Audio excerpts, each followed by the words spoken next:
Welcome back, people. It is episode 2 of season 6 of the Taxi Squad podcast. We got a fair amount to get into today. Before we do, like, follow, subscribe, maybe share it with a friend. Okay, we got strange and unusual topics about baseball teams and transfer portals. We got some free agency review in baseball, some trades potentially on the horizon in the NBA. We have some college football playoff of the final 4 teams to play and what our championship predictions might be, and then some transfer portal madness. And then, of course, our end of year NFL cleaning of the house, and then some wild card and playoff predictions. It's the Taxi Squad podcast. Come on, everybody, celebrate. The Taxi Squad is here today. So lose the blues, kick back and relax for now. They talk about sports and stupid stuff. So they'll probably be wrong and it might get rough. So welcome back. It's the Taxi Squad. Yeah. Vince, got a new hat, babe. You did get a new hat. And if you're not watching this on YouTube, at least look at the thumbnail picture because that is a sick hat. Yeah, man. It fits your big fat melon beautifully, dude. Yeah, dude. I wore this thing out the other night, dude. It was fucking skeezing. I was like, what's up? People were like, who's that handsome devil? Did you get Who's that for Chris? Did you get that for Christmas? It's a self-gifted present. Ooh, I like. There's a hat shop in downtown Naperville. Hit the old stomping grounds over the holiday. It's going to be a free plug right here. It was awesome. It was fantastic. It was like right in downtown Naperville by Hotel Indigo. Pro Image Sports. Pro Image Sports. Shout out to Pro Image Sports in Naperville, dude. This place has some of the coolest collections of hats, stuff that you just won't see anywhere. It's like the hats of Dan Flashes, you know? Just very epically crazy designs. Oh, yeah. These are like the awesome. mannequins. Yeah. And some of the guys in like the photos looked like me. So you go in. Yes, you do. You go in. You as men such as ourselves, you do worry about noggin size when it comes to hats. You have to be abundantly aware of how big our heads are. Like I can't order hats online because I'm like, unless I know the actual hat type. Hashtag big head props, dude. Yeah. That's what happens when you get BHPs. Yeah, dude. Big head problems. There's no doubt, you know. So when you have the big head, you got to try the hat on first. This is a snap, right? Oh, same. So got the snap action going. Where are you at on the snaps usually? How many do you got left? Oh, it depends on hair length. But usually I'm on 2 or 1. One's brutal because then it starts going up and down. It like starts pissing me off. Yeah. Then, but if it's on the head, it's okay. Yeah. But it's big head probs, man. And the more you wear it, the more it fits to your you great. Squeeze it. The elasticity of your head and such. Yeah. Yeah.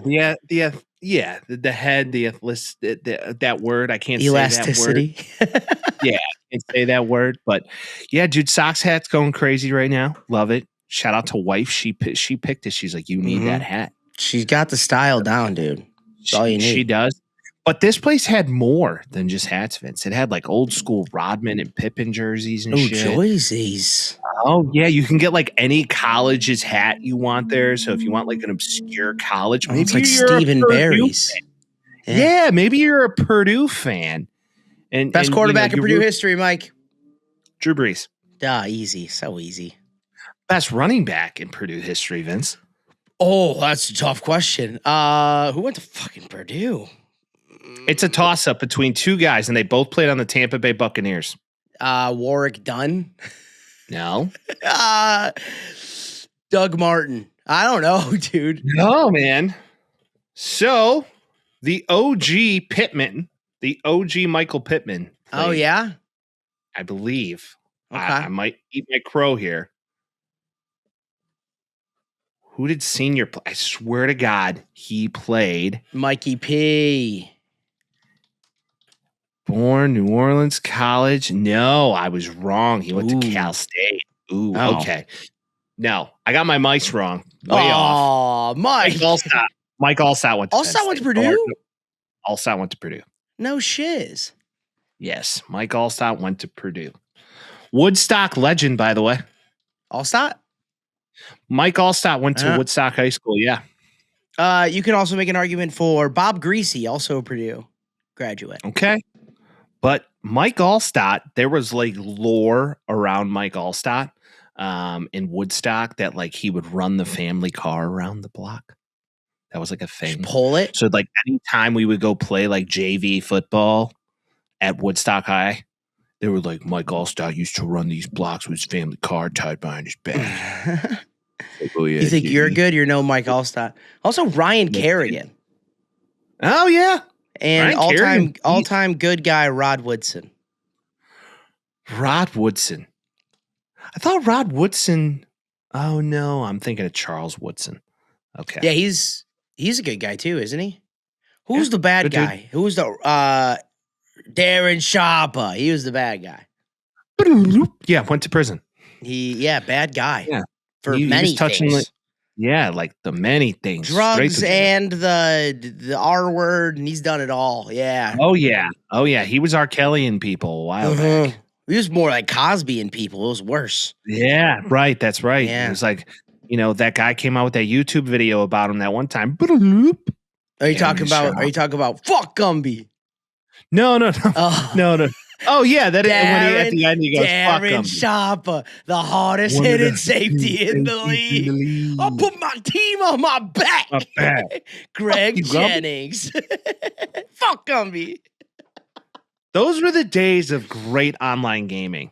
Yeah. Where you could like leave recordings for people to go back and listen to before everybody got their feelings hurt. Yeah, it was the OG, the direct messages. Yeah, Xbox 360 time. Yeah. That was real. You could send a direct message to somebody after you beat their ass. Like there's one guy, like what's the most famous one? It's like it was on Vine. It was just like, I'm doing something with my fingers that you could never do. And he plays guitar and he's just like, fuck you. And then he's just off. Just so much disdain and despair for some random guy somewhere. Bring that back, dude. I also, before we hop into this, I wanted to talk to you about Grok. What's Grok? Grok is the AI on X/Twitter. And is it horny? So Elon, like initially Grok was just like a normal AI. It would like function the same as like GPT and Copilot and all that stuff. And now he's up to some shenanigans, that Grok. And it's a lot. He's kind of allowing him to do whatever it wants, which is not awesome for mostly women on Twitter. Where it's like hot girl like post picture, and then under it's like Grok, put this woman in a bikini, and he's like, okay, and you're like, ew, bad, don't do that. Okay. But what we're also finding now is that they will put 4 pictures of different athletes, so they put like all of the different quarterbacks in the NFC North, and they're like, Grok, remove the worst quarterback, and then it would like the ones I saw like would delete Jordan Love, so I'm like, oh shit. And then he's like, well, it's because of the record or whatever. But then you go to a Packers fan page that does that, and it'll remove Caleb Williams because he plays to the crowd. And I'm like, this is. Okay. I was like, you need to make Grok more factual and way less of like an actual problem in the world, because you can't be putting random women in bikinis and then just playing to the crowd, Grok. The moment AI becomes sentient, we're fucked. So what? Sentient? Isn't sentient? Sentient is food. Yeah, I was like, you eat it. You're like, go ahead, eat me for that one. Yeah, if you're listening to this, I'm a dumb Grok. Yummy. You know what I meant? Fucking words. Give me a story. God damn it. I know. But yeah, I'm on the grounds now to mute said Grok, because I see that and I'm like, this is a bad road to go down, and I'm not trying to be. But my problem is I'm going to get attacked by Grok once he becomes sentient.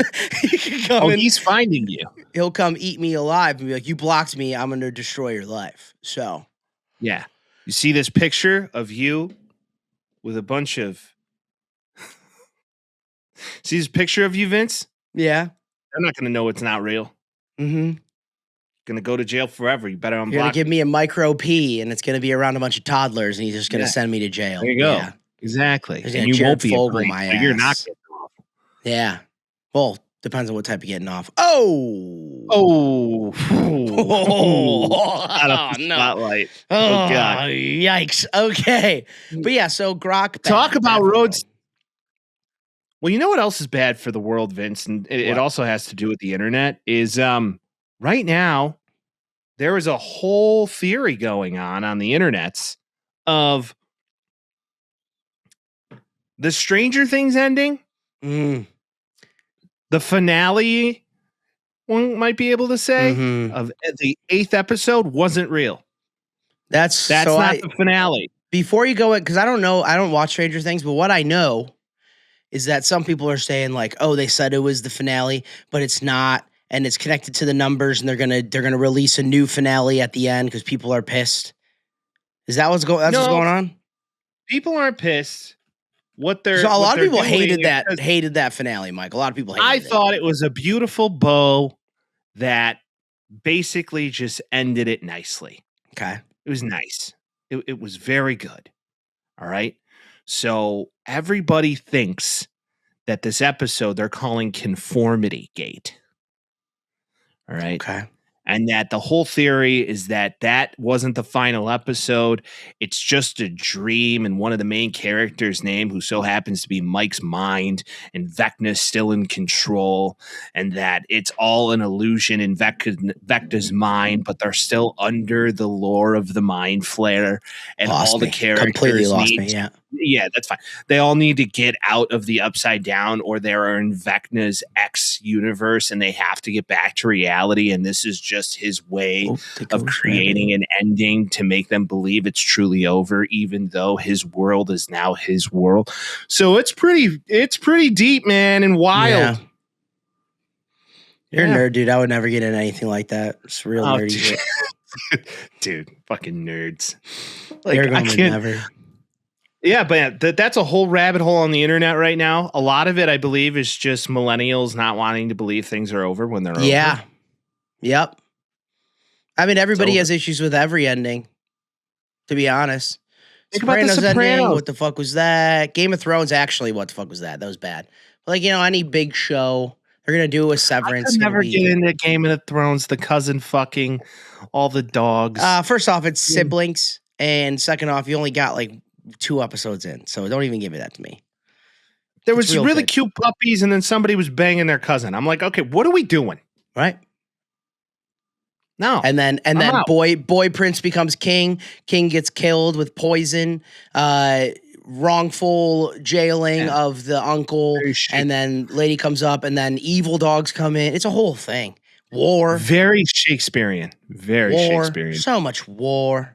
It's so good. Whatever happened to the guy who wrote it? They were like comparing him to like modern day J.R. Tolkien. George. Yeah, he's not. He hasn't even finished it. He'll never finish it. He just, he was the closest thing to Tolkien that we probably had, but it's not. You got to finish the story. It's a whole thing. He's more like J.K. Rowling, Harry Potter, baby. Yeah, which they're going to try and reboot that. That's crazy. They shouldn't make a show. We're a sports podcast, but they shouldn't make a show about Harry Potter. They already did the movies. Chill out. And I'm a Potterhead, dude. I love Potter, but not. Dude, money though. Like, I know, it's pretty dope. So that's what the studio's looking at it at. But they're gonna spend so much money on that, and it's gonna be like the Lord of the Rings show they did on Amazon, and it's gonna bite, dude. I think it's gonna eat shite. I would not disagree. But speaking of eating shite. You know who's eating shite right now? John Fisher is eating shite, Mike. John Fisher's eating some shite. Vince, you want to know why? Yes, I know why, but yes. The Las Vegas Athletics, also known as the A's, got denied. Well, don't call them their that. U.S. patent. What? Can't call them that. Can't call them that. They're just going to be the Las Vegas baseball team. Just take a page out of the... Might be. Really might be. Do you think this is their play to trying to change their name to like the Las Vegas like Aces? No, but that's already a team, isn't it? Yeah, isn't that like the WNBA team? Yeah, for people that live under a rock that didn't see this, the A's, which you talked about before, because John Fisher's the freaking worst, and a lot of baseball owners are the worst, moves the team from Oakland. People are pissed about it, wants to move it to Vegas. Nobody in Vegas wants it. They go and they move to Sacramento for the season last year and played in the minor league ballpark, which was garbage bullshit. And they go to get trademarked for the Las Vegas Athletics and the Las Vegas A's, to which both of them were kaput. Not happening. Can't do it. Already taken. The story around town is A's fan group Last Dive Bar. They were vocally against the moving of the team and John Fisher the whole time it was happening initially. They have the trademark for the Las Vegas A's and the Las Vegas Athletics, if I'm not mistaken. So they got it and they said, fuck you, and he's going to have to pay him a lot of money, or they're going to have to change the team name, it's one of the oldest teams ever, so screw you for changing the team name. Screw you for moving them in the first place, but good. How do you not have the trademark for the name? Because I think they just bought it right when they knew it was going to happen. I think they had the foresight that the A's did it. That's wild work to me. That the MLB franchise that decides, hey, we're going to move to Las Vegas. Yeah. Before we choose to do that and announce it, please make sure you go to the U.S. Patent and Trademark Office of Las Vegas and the U.S. Yep. Say, hey, we want to trademark this. I agree. Do that. Do the domains for the websites, all that stuff, so you don't get screwed out of this exact situation. But need I remind you that John Fisher's an asshole and also not smart. Well, I understand that, but that's not necessarily on the owner. The owner's sitting back, hey, yeah, whatever's best for the team, let's make some money. It all top down. He hired the people that hired the people that hired the people, and clearly they're all a little bit dinguses. Yeah, they're all a little incompetent goofies now, aren't they? Good for you guys. So, speculation, what's the team name going to be? I hate that they would change. Dude, you get rid of, Connie Mack. You get rid of all of those early Philadelphia Athletic wins. You get rid of the whole, who's the guy with the mustache, Dennis Eckersley. All Dennis those awesome, the Bash Brothers, Moneyball, all that's under the Athletics name. It's going to feel like the Supersonics all over again times a million. They're probably going to change it to something stupid and everybody's going to be anti it. It's so dumb. Don't move it. Just go back to Oakland. Just get over your whole bullshit and go back to Oakland and sell the team. They'll never go back to Oakland. They're not gonna, but sell the team, John Fisher. You're an asshole. Now, what's the buyout for the name? Is it worth, Well, for them, they're they can set it at whatever price they want. If you want to purchase the patent, it's like selling, I'm going to sell you a pair of shoes. Okay, well, $3 million. It's a lot for shoes. Yeah, do you want it? It's worth whatever anybody thought it's worth. Exactly. Right? And if I'm Last Dive Bar, I'm like, I'm not selling it. And then make an offer that's so insane that you have to sell it. Because they'll take it, obviously, at some point. You'd be an idiot not to. But I'm sure they're going to run a hard bargain. They gotta. Oh, I would run a hard bargain on this one. I'd be like, oh, yeah. Just make me set for life. You get the name back. Yeah. I'm pretty sure Nashville White Sox is already trademark taken. There's a lot of them where people are like, oh, this might happen. We got to do it. Obviously that's not going to happen, but. Well, the way of the world's crazy. It's nuts. I just like that people like this, the laymen, the people, the fans are taking control of it and be like, I'm going to ruin every single thing this guy's going to try to do. What Las Vegas-based thing could they do? They could be called the Las Vegas Chips. They could be the Chips. That's a good one. Not the Cards. They're not the Cards. No, they could be the Cards. Las Vegas Jacks. Yeah, Jacks. Well, I was gonna say if they can't do the Cards because there's already public sentiment that they call the Cardinals the Cards. You can't be. You'd be the Diamonds, I guess. Backs. This is you gotta have something that's completely different, Yeah, what do you need? Once again, at this stage of the game, just take the page out of the commies and just go Las Vegas football or baseball. Yeah, team. There you go. Commanders are still worse than the Washington football team, so I'm with you. Because that's the thing too. There's not really Las Vegas history in the same way that other cities have it. The history is you could go mafia themed, but I don't think that's going to get approved. Yeah, we're the Las Vegas Greaseballs. How you doing? Or they just go Knights for both teams. Yeah, Kings? but there's going to be money invite. Kings, you could go Kings, but the Kings are trademarked already. Las Vegas Kings? No, not Las Vegas Kings, but because then you got Sacramento Kings, and then that's like an homage to where they were in the middle year. You got the Los Angeles Kings, and then Kings also part of a deck. That might be the move. Queens, we go Queens. Oh, bad bitches. Bad bitches. Nice hit, Queen. Nice hit, Queen. Yeah. Nice pick, Queen. That'd be the move. Yeah. Nice double play to those Queens. Nice double play to those Queens out there. The Queens. Yeah. The Queens just hit a big dinger. Yep.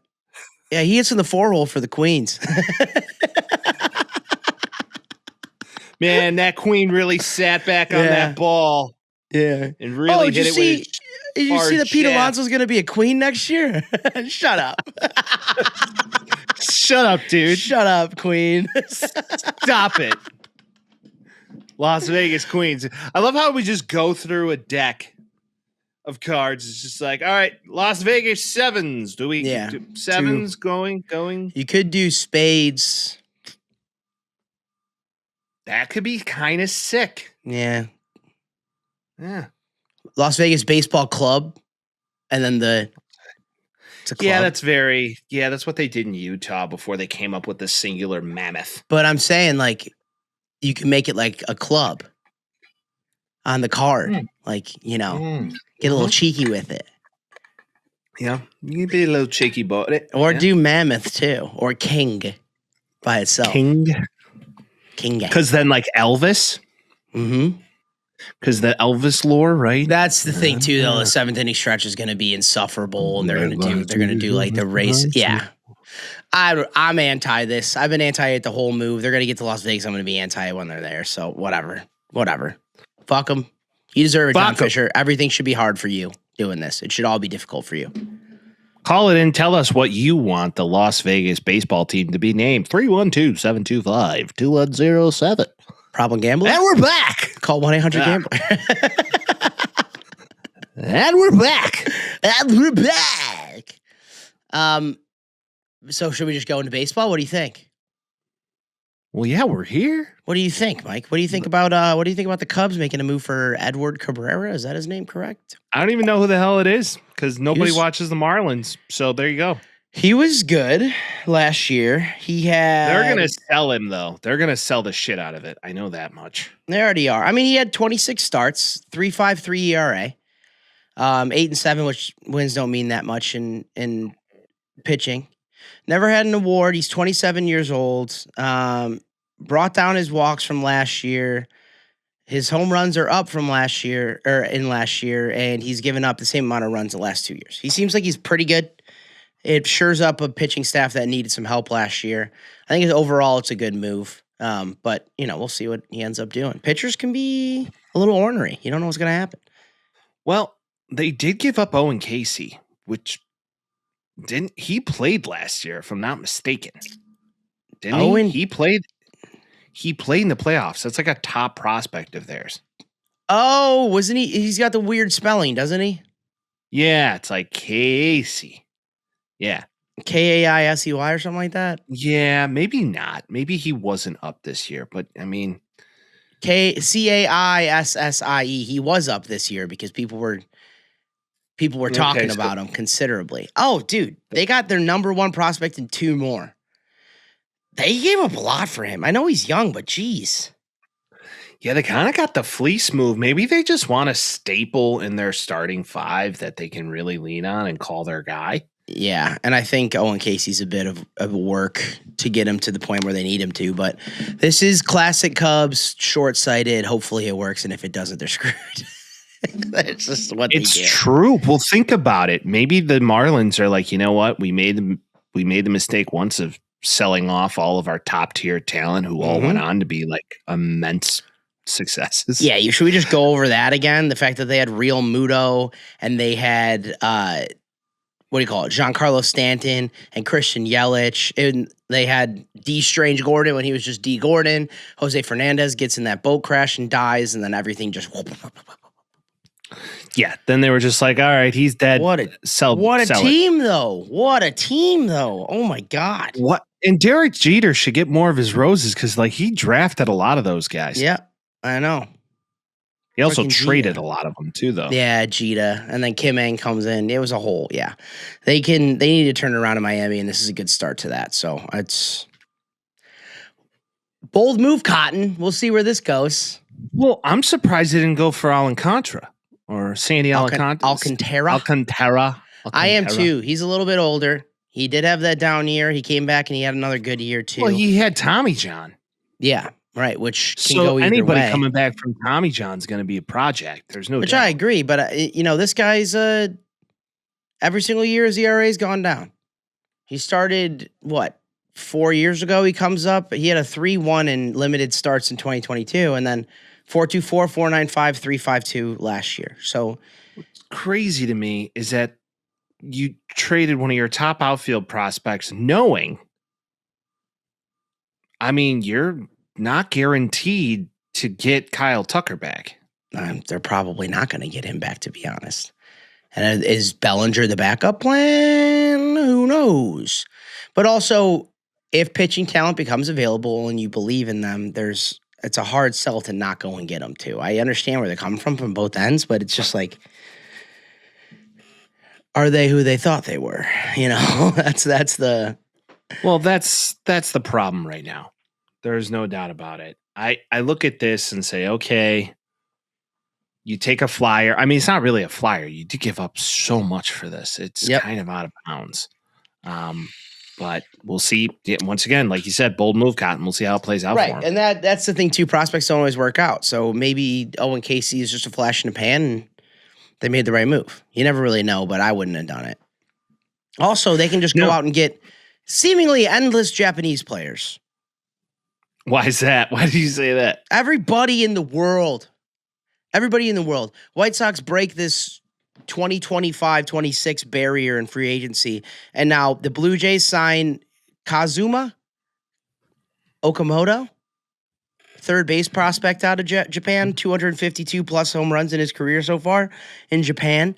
They're not sure about Bo Bichette coming back, and they solidify a backup plan for that. Maybe he can go in and play some third. And then the Astros sign ace Tatsuya Imai to 3-year deal. My thought to this is Shohei Ohtani's huge, obviously. We had Matsui, we had Ichiro, we had a lot of guys throughout the years. Don't forget Shingo Takatsu. They had Daisuke Matsuzaka. Dude, there's been guys. Gucci. It's been going on for the past 20 years. This is what I'm saying, but it's this influx of what is this, the 6th Japanese guy to get signed this offseason? Yeah. All of them aren't going to work out, right? You got to. No, they don't all work out. What was his name on the Cubs? Kosuke Fukudome? Yeah. He never really worked out. Yeah, and we had Seiya Suzuki out there. You got Yamamoto on the Dodgers with Shohei. There are guys everywhere from Japan. And I think it's good, but it's diminishing returns at some point, But it seems like every team's going that direction. Well, it's hot right now. Yeah. It goes in waves. I feel like it's every 10 to 15 years this occurs. Early 2000s was huge for it. It was insane. The Fukudome and Matsuzaka era, all that, early 2010s or the aughts or whatever you want to call it. And then we're back to it again because obviously Ohtani Mania has taken over. And these players are very good, but are they better than MLB players?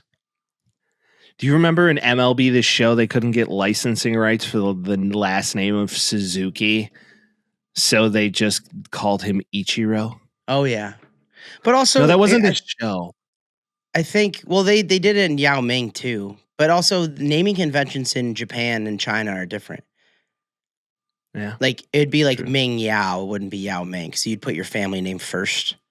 Or however that works. So but I do remember it was just Ichiro, and you're like, we already know who that is. You don't even need the last name. Do you know that you can buy a house in Japan for $8? I'm going to go do that. Yeah. Vince, you should do that. I don't want to move to Japan. Well, you don't have to. You just own a house in Japan. That would be sick. But if I own a house, I want to live in it. Well, yeah, but you can rent it out. You could Airbnb the Japan house.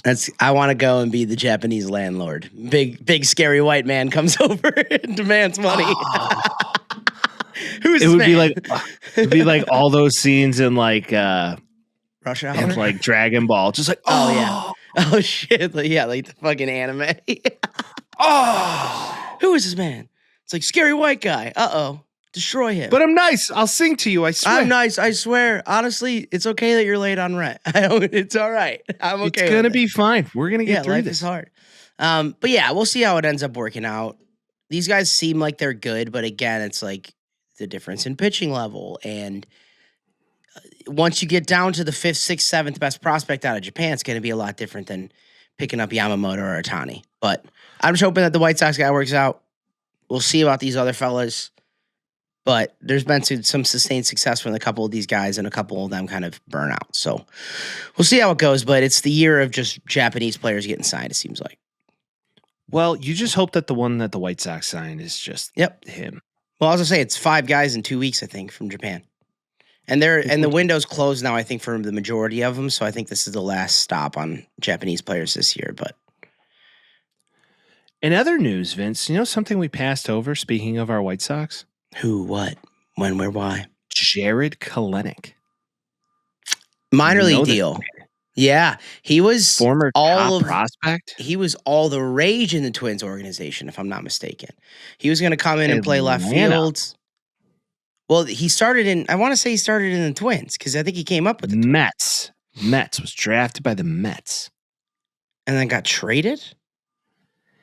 Allegedly, yeah, if I'm reading this correctly. It was a big deal. I saw that they signed him to a minor leaguer, and I was like, because he played on the Mariners last year, and he wasn't really that good. He came up with Seattle, I guess, in 2021, and then Atlanta last year. That's what it was. But yeah, he's from Waukesha, Wisconsin. Fun fact of the day. I was about to say he's another don't you know? Yeah, it was the Mets. Don't you know? You're correct about that. He was going to be a Mets prospect. He got traded. Traded him, Jay Bruce. What a name in 2018. Gerson Bautista, Justin Dunn, and Anthony Swartzik to Seattle for. That's what it was. It was the Robbie Cano, Edwin Diaz trade. Okay. Robbie Cano goes from the Mariners to the Mets along with Edwin Diaz and $20 million. Edwin Diaz, very good for them until this year when he got moved. So good trade by the Mets. Kelenic was the number 1 prospect across all of baseball, and it just hasn't clicked. And, maybe he will, but through 2025, his statistics are, 5 years? He's got 221 he's averaging about 10 home runs a game, or 10 home runs a year. We'll see. Well, the nice thing about this and what this team is becoming is there's a bunch of young guys ascending all at once. So maybe, rising tides raises all ships. Yeah, I mean, he's 4 years younger than me. He's 26, dude. Might as well take a flyer on him. Absolutely. So you get him around another lefty like Montgomery who's raking. Maybe they're just capable of, trading some tips. He does have an absolute rocket of an arm. He does. That's the thing. He's got cannon. He's got 4 tool, because he's not that fast, but he's got 4 tool ability. Is it all going to work out? And if there's something about the White Sox, the prospects always work out. Sarcasm alarm. Ding. Sound the sarcasm alarm, almost like the Lark alarm, dude. Daniel Vogelback's back, dude. Back. Big like boy Daniel. Big Danny big fucking boy. Burgers? Yeah, dude. Big Burgers. He returns to the Brewers as a hitting coach. Tell me the single best team for Daniel Vogelback to go to is just hammering curds in Wisconsin, having the best time. And deleting beers. Yes. 100%. Yes, this is perfect for him. And the minute that he signed with them, people are like, he's going to teach everybody to hit 155 because the last 3 years of his career he did. He was a good hitter at one point, though. He was a good hitter. If you're going to go be a coach anywhere, why not go to Wisconsin? I mean, Milwaukee's doing some great stuff coaching-wise right now. I agree. That's why they can continually be good regardless of who's on the team. So, who knows? Claps. Vince, do we have an air it out? Do we have an air it out, Mike? I think so. I thought I saw the notification that somebody called. Maybe we do. Let me check. Hey, Future Vince, speed this up. Yes, sir. Okay, thank you. We got one. Is that today? Do we get two today? I think we may have. What up, Freak Modes? We got one today. The anonymous caller. I just wanted to just say hi, and I hope you guys had a good. Fuck, now I'm getting a call. Fuck you guys. Hey, taxi squad, go fuck yourself. Love it. Wait. Hey, we'll take those calls. It's 3 minutes long, and it was only like 10 seconds. Here's another one. What up, Freak Modes? Guess who? The anonymous caller. I just wanted to wish you guys a happy holiday season. I know, the holidays are pretty much past now, but they are. Hope you guys had a good one with your fam.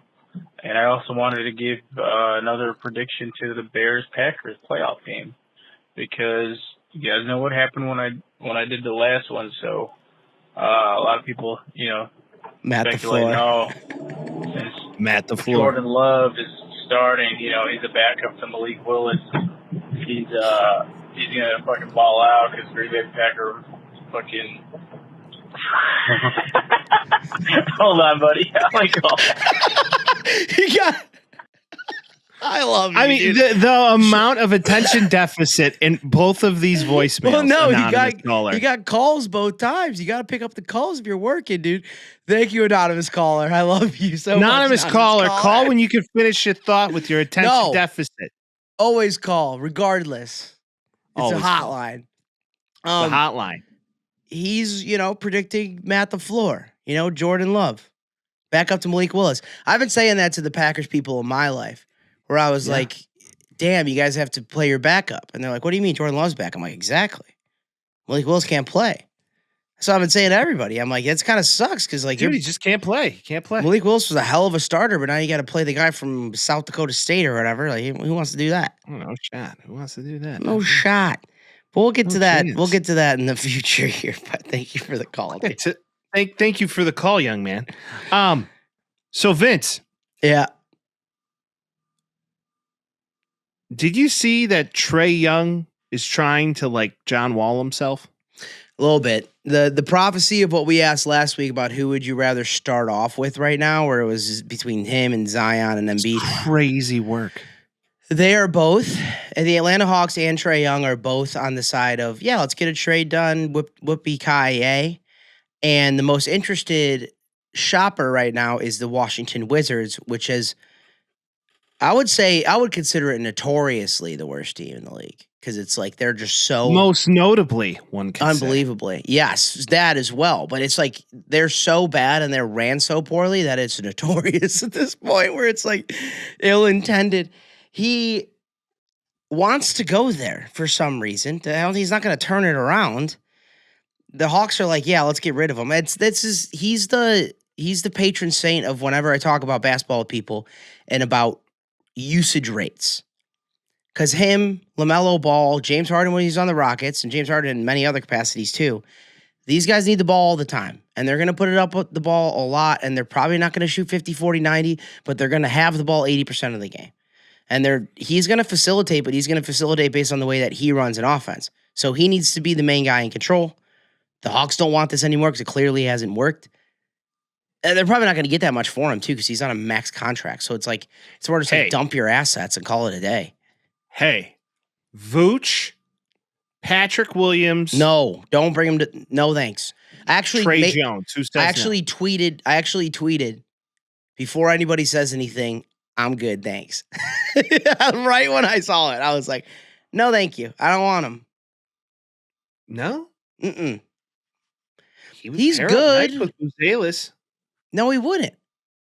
Buzelis his entire usage rate would go down. That's what I'm saying. He needs the ball all of the time. And if Josh Giddey's running the offense, but he runs it within the offense. Trae Young needs to play iso ball, jump around, shoot it from the volleyball line. If you guys ever played at the rec center, like that's where he shoots the ball from.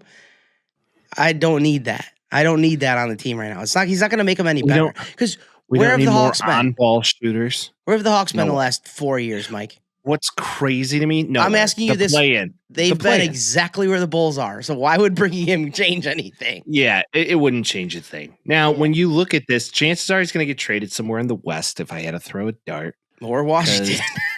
Or Washington. Yeah. Which would be crazy work. But if you're him, why do you want to trade? Why do you request a trade? Your usage is off the charts. It's not working. You're probably going to get traded to a worse team. He's definitely going to get traded to a worse team. But they're also not that great either. It's like he's just he needs the ball all the time, and he's super fun to watch, and all of that's all good and dandy, but it's just not winning basketball. And I think any competitive team, he's not a piece that you add, he's a piece you build around. And the Hawks are like, you can't build around him, so we're done. Isn't it crazy that the Hawks had Luka and traded Luka to the Mavericks for Trae Young? Yep. Crazy. Insane work. Well, at least the Mavericks did a lot with Luka before trading him for peanut shells. That was smart. Oh, yeah. Yeah. Everybody lost that. The Cooper flag fix was in. The Cooper flag fix was totally in, dude. Yeah. It feels like it was. That ball was weighted. But Trae Young, that's the thing. He's good. He's fun to watch. I'm not trying to hate on him. It's just he seems like a player in a foregone era. He would have went Super Saiyan in like 2012, 2013, 2014 on that like Steph Curry rise up. He would have totally been in on that.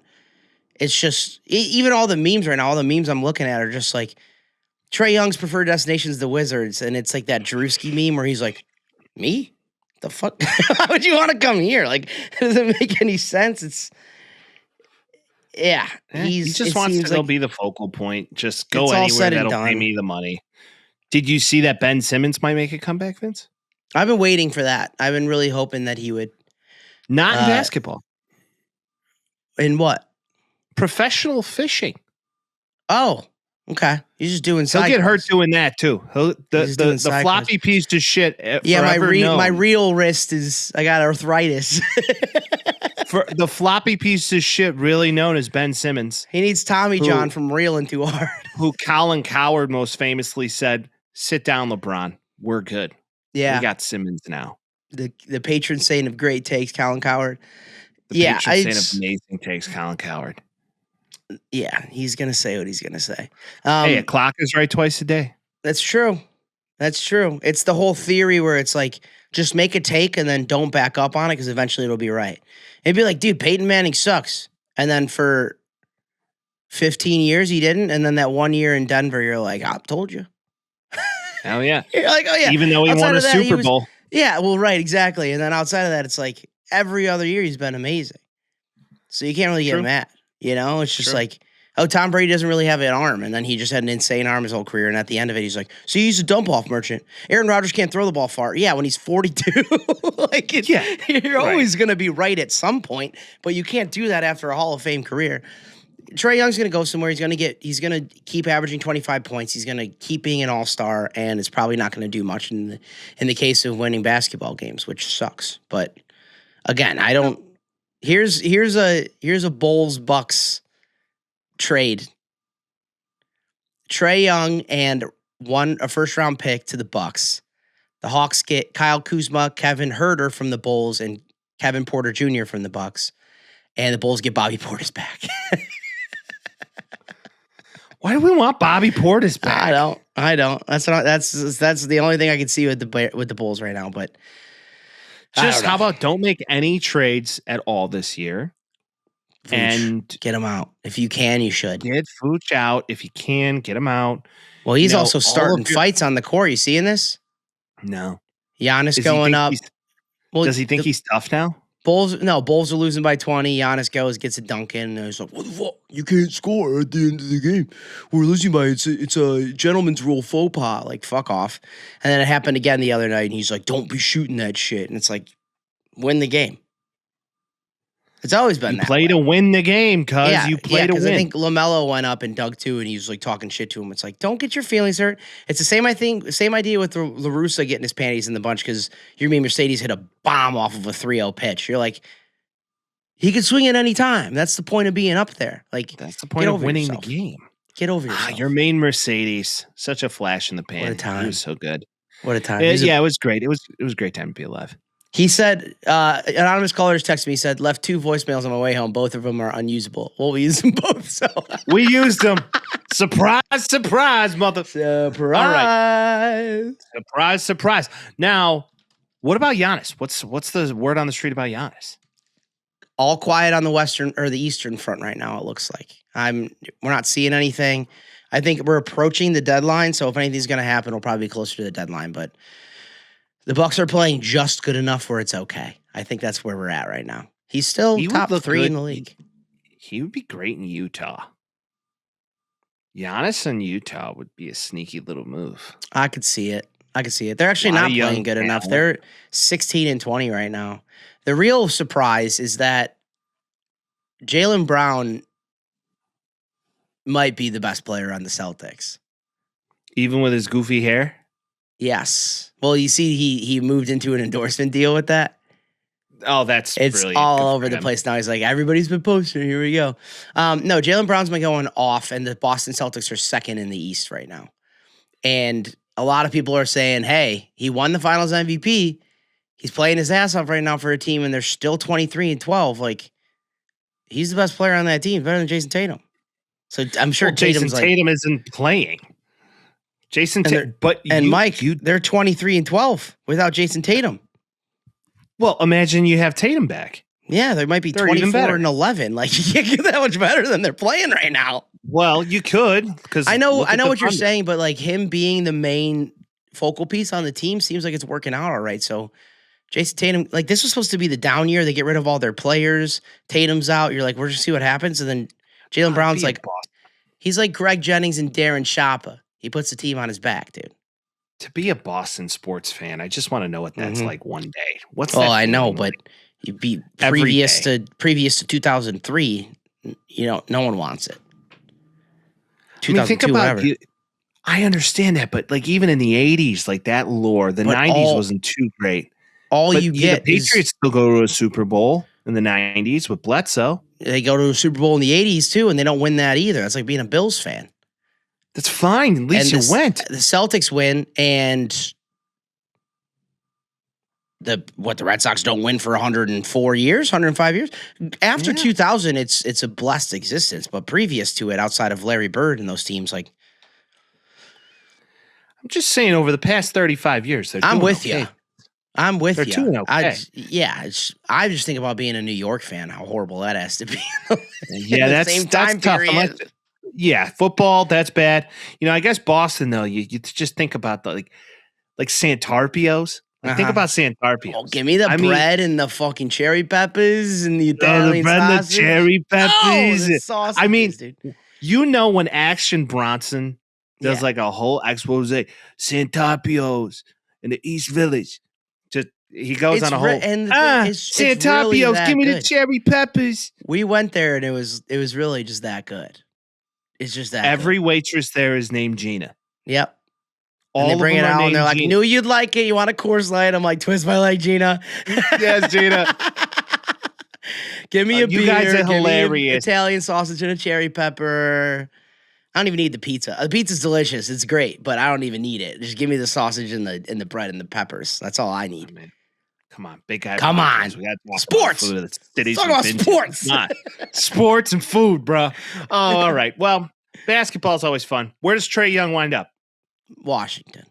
No one else is going to want to trade for him. That's where my head's at. I could be wrong, but he's a Washington. I could see the Nets throwing there. I mean, it's crazy that you see. Yeah, they're so bad. They're so I know. Bad. It's like, why? That's why. I guess why not? Yeah, why but not? Even so, they're like, give us the first round pick and we'll see what happens. But it's just a bad situation. That's what it is more than anything. It's a very bad situation. There is no doubt about it. Okay. Vince, if we're talking about colleges, if you had to jump in the transfer portal, where would you? So a team's going to want to give you a bag that's not. I'll say, what am I playing? What position am I playing? Oh, we know what you're playing. Right guard, probably. You're playing somewhere on a line, right? Yeah, right guard. I'm not big enough to play tackle, height-wise. No. I can't. I'm not going to play nose tackle. I'm not big enough for that either. No. Like wide enough. I'm a guard or a center, but I can't even run. I can't even run offense. So you put me at right or left guard. That's where I'm playing. Yeah, that's fine. That's fine. I mean, at the end of the day, this is all hypotheticals. Yeah. So a team not named Notre Dame is going to come bring you a bag. Good education. Oh, yeah. No. They're going to bring you. You're the top-rated guard in the country. Yeah. Where are you going? Honestly, probably Oregon. You want to go to Oregon? This okay, is why. You're going to be a duck. You're going to be a fucking duck. Because when you're an athlete at Oregon, all of the shit they got, all of their facilities are insane. Insane. So like you can go and get like cryotherapy and you get like all of your meals are insane. Like that's top facility in the entire US. I'd go there just for the glory of being a backup right guard. Okay. All right. Where are you at? Where are you going? Somewhere in the SEC. Yeah. Yeah, because, I mean, at that point, chances are you're not dating anybody. So, I mean, you got to think about that's true. Pulling a full-blown Leno. Yeah. And I'm going to go take the money from some school in the SEC because there's money. SEC boyfriend, SEC girlfriend. You seen those memes? Just the ugliest guys in the world and just absolute rockets. Slim pickets out there. Mm-hmm. Slim pickets for those young ladies, you know? Mm-hmm. But daddy's got money. You know, old Carlton out there, you know, he looks like a fucking shoe because of inbreeding. Right. But his family owns oil refinery. You go to Texas Tech or something like that, you get the same thing. That's how that goes. I get it. I have such a deep rooted issue with all this transfer portal shit. Why? I think it's so no, it's just I like it. I think it's fun to follow. I think it's a little bit bullshit. They got to fix it. But the biggest thing they got to fix is wrong time, brother. It is the wrong time of year for this to happen. If you follow or watch anything that has to do with college football, it's about the transfer portal. And mind you, the goddamn semifinals are tonight. Which they're playing tonight. We'll get into the picks. It's Miami versus Ole Miss tonight. And everybody's talking about where does the Notre Dame backup quarterback go? How many guys can Penn State get with their new coach? Like, this should not be the conversation. And then in 3 weeks, there's no talking about college football really at all. Because all the shit happens in 2 weeks. I have an idea. This is fucking brilliant. Are we ready? Yeah. I'm sure no one's thought of this, so go. The first time I'm hearing about it. Okay. And this is going on the interwebs. All right. The season ends. Yeah. Transfer portal opens. Right. Coaching opens. Mm-hmm. Okay. You air like the NFL draft. Okay. A bid sequence. Like a carousel. And all the schools pool in one area. This is the first time I'm hearing this. Yeah, that's sick. And you have a cap, right? You have a cap. And all the players go on the board and they're ranked by position, similar to the NFL draft. And you bid on the top players. And you're in the schools of that player's top 3 or top 5. And you get to bid. You want it to look like NCAA 26 when you're doing the recruitment portal. Yeah, I'm with you. That would be sick. It wouldn't work. It wouldn't work for like 14 reasons. But that would be sick. Why? Because one, no team's going to actively disclose how much money that they're bidding on somebody, especially if they're going to give more money than they're saying. Don't disclose that. You don't have to disclose the money. But you also, just have like a no prospect's going to say, hey, this is my top 2 schools, and then this one's third, and this one's fourth. You have to gather. If it's regulated, there's not. But it needs to be regulated. But if it's going to be regulated, they're going to have to do a CBA, and then they're going to figure out all the deeper rooted issues, like some kid going to 5 different schools. 5 years. All that. I know this is in a fantasy land, and it would be fucking awesome. But there's no way. There's no way. I'm with you. Why do you got to think about this like a corporation, asshole? I'm living in. I've been thinking about it like we need to fix this, and they changed it to be like at this time because coaches said they wanted their teams by January. That's why they made the transfer portal open at this time. And obviously you can hire coaches and all that stuff beforehand, but it's just like conceptually, it doesn't make a lick of sense. Because it's just like, again, these guys can go to 5 different schools in 5 different years and everything's all gravy and all good. But they're signing with teams the day that the semifinals is happening. That's like NFL free agency opening in divisional playoff round. The team's not even done. Well, it's really not fair to the players, in my opinion, especially from the coaching perspective. Like, because look at Charlie Weiss Jr. right now. Mm-hmm. He's slated to go be the offensive coordinator at LSU with Lane. Right. Well, you think he's fully prepared for the semifinal game tonight? Because you're distracted. You got 30 other things going on, worrying about. You're helping recruit for LSU. You're helping recruit LSU. So it makes no sense. That's why I'm saying the coaching window and the player window should open at the same time. You can't do it with the coaching window, though. Because you can't hire the coach and get transfers at the same time. The coaches need to be there to get the transfers to come there. It's already chaotic. It would be just as chaotic, but a little bit more organized chaos. Maybe open the coaching window when.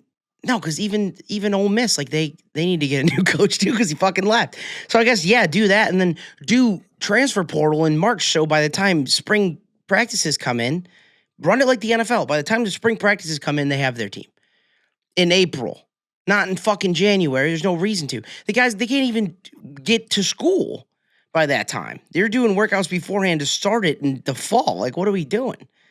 Well, Dan Lanning proposed a great option. I don't know if you saw his post-game presser. I didn't. No. After the Texas Tech game, he laid it out very perfectly. Just this should look like a minor league system for the NFL, which it truly is. That's what it is already.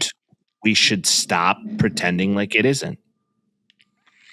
This isn't 1901. And that's what everybody that is just a watcher or a casual fan or honestly a big fan of the sport believes. The people that don't are the people that already put stuff in motion, aka the NCAA, that shouldn't have anything to do with this shit anyway.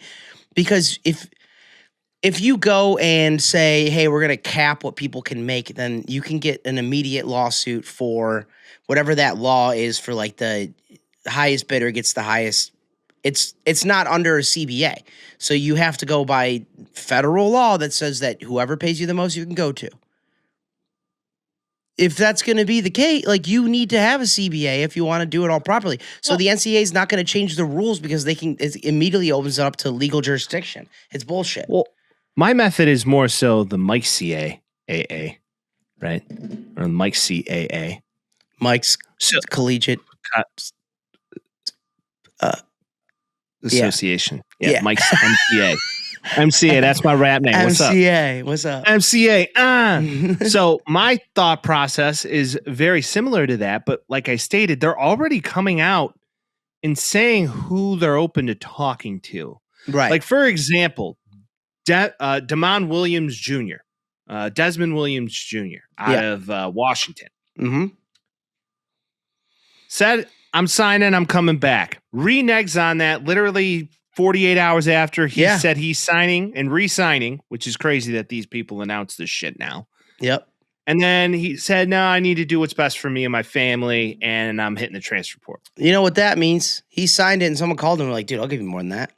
Like, well, shit. Right. That's what I'm saying. It's the Wild West. There's nothing to it. And there's going to come time where they have a CBA, just like a professional league, and then all of this will make more sense. And there needs to be like benefits of staying with the school for 5 years instead of always being a free agent every single year, or like signing 3-year contracts that are legally binding. Like those things need to start happening or it's just going to be a mess every fucking year. Well, I think my method does work. The player after the season says, I'm going to choose to join the transfer portal.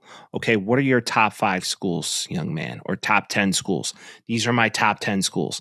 That's submitted to all schools. Yeah, you can't do that, though. Why? Highest bidder. Anybody needs the ability to offer them a contract for the highest amount of money.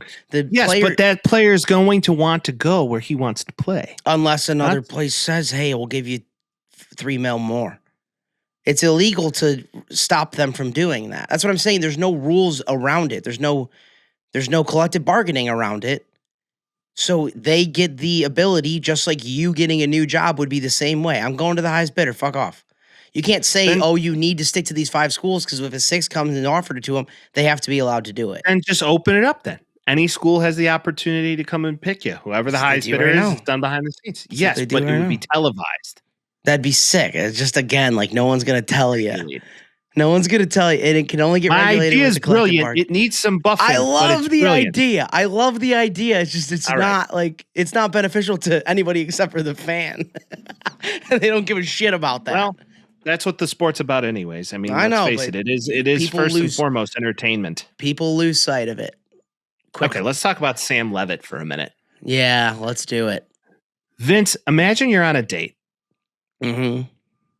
And you're with a fine young lady. Mm-hmm. You're sitting courtside at a basketball game. I'm doing all right. Okay. Yeah, you're doing all right. You're wearing some, designer inspired Nikes. You're feeling Givenchy. Yeah, you do hot yoga in your free time. Is my daughter dating a linebacker? Potentially. Okay. And some girl that you've been courting for on the side for a while breaks up with whoever she was with, long-term boyfriend, hits you back up like, hey, I'm open for business. What's up? And I mean, when I say she is like early 2000s Ava Mendez, she's early 2000s Ava Mendez. Allow me to bark. Ruff, ruff. Are you on your current date just like,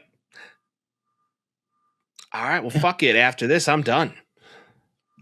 Yeah, did we talk about our relationship? Are we signed on the dotted line? Are we? No. Yeah, fuck yeah. What do you mean? All right. Okay. I'm just making sure that everybody understands the context. So Sam Levitt was being courted by LSU, a.k.a. Lane Kiffin, and the future brother or son-in-law. What's his name again? I don't know. Great name. Don't even ask me. Name. I don't even know. Great name.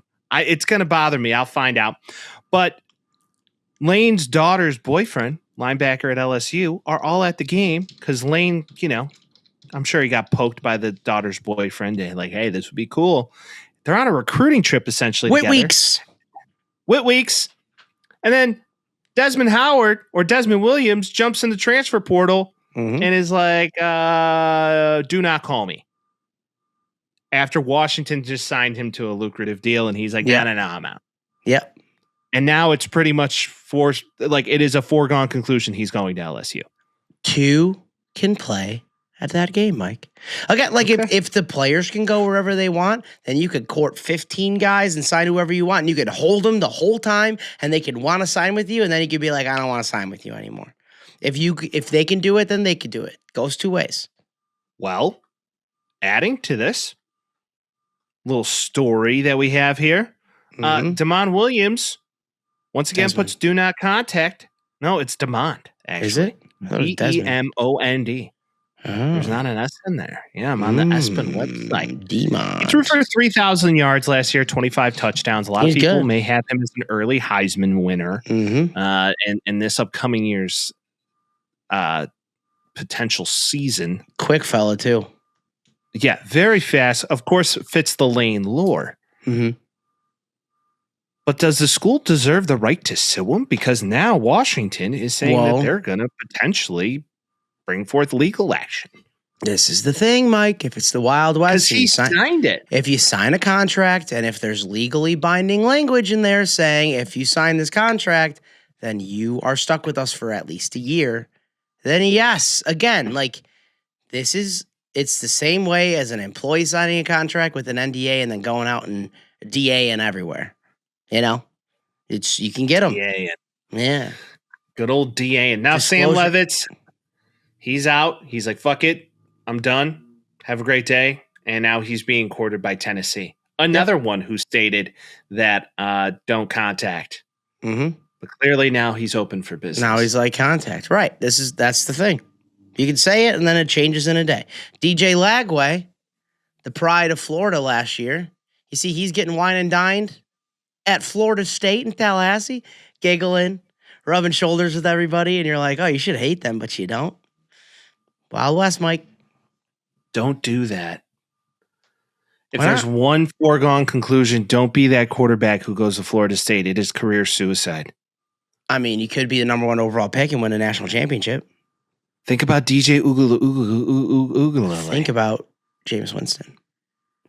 That was a ones and that happened. I'm just saying, anything could happen. Like Kevin Garnett, anything's possible. Anything's possible. Yeah. Okay.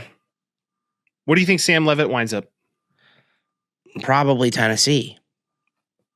They wanted him. They wanted him last year. Better question.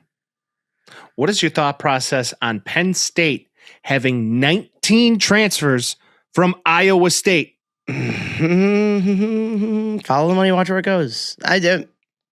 They need to rebuild completely. I mean, they have a different coach and all that stuff. This is, again, Mike, that's the thing. Who's to say they can't? Who's to say they can't? Why the fuck not? There needs to be some. This is my problem. They dismantle an entire program based off of the head coach jumping to Penn State now. Yeah. And if they don't care about that team, like I know Lane said he's not going to like poach all these guys, and you know, JMU coach leaving says he's not going to poach all these guys, but it's just word. Like, you don't have to sign off on that. And at the end of the day, if the guys want to move, they can. It's free open market. This isn't free agency. This is open market. There's two different things. You can't even, there's no cap. There's no restrictions on where you can go. You don't lose a year. You can go 5 different schools, 5 different years. And then, I mean, Trinidad Chambliss. And I heard this today too. If you're a quarterback and you're not going to go first round and you have 1 more year of eligibility, stay, because you're going to get paid more playing college football than you would be as a 2nd round draft pick. Okay. So it's fucking, if I'm them, take advantage of the fact that it's the Wild West, because it's not going to be like that for a long time. Fair statement. And again, the fucking national championship is on, or the semifinals is on tonight. Why is this the conversation? What are we doing? Hey, all right, let's talk about the national championship. Super Bowl's tomorrow. Who's going to hire John Harbaugh? Like, that's not the conversation.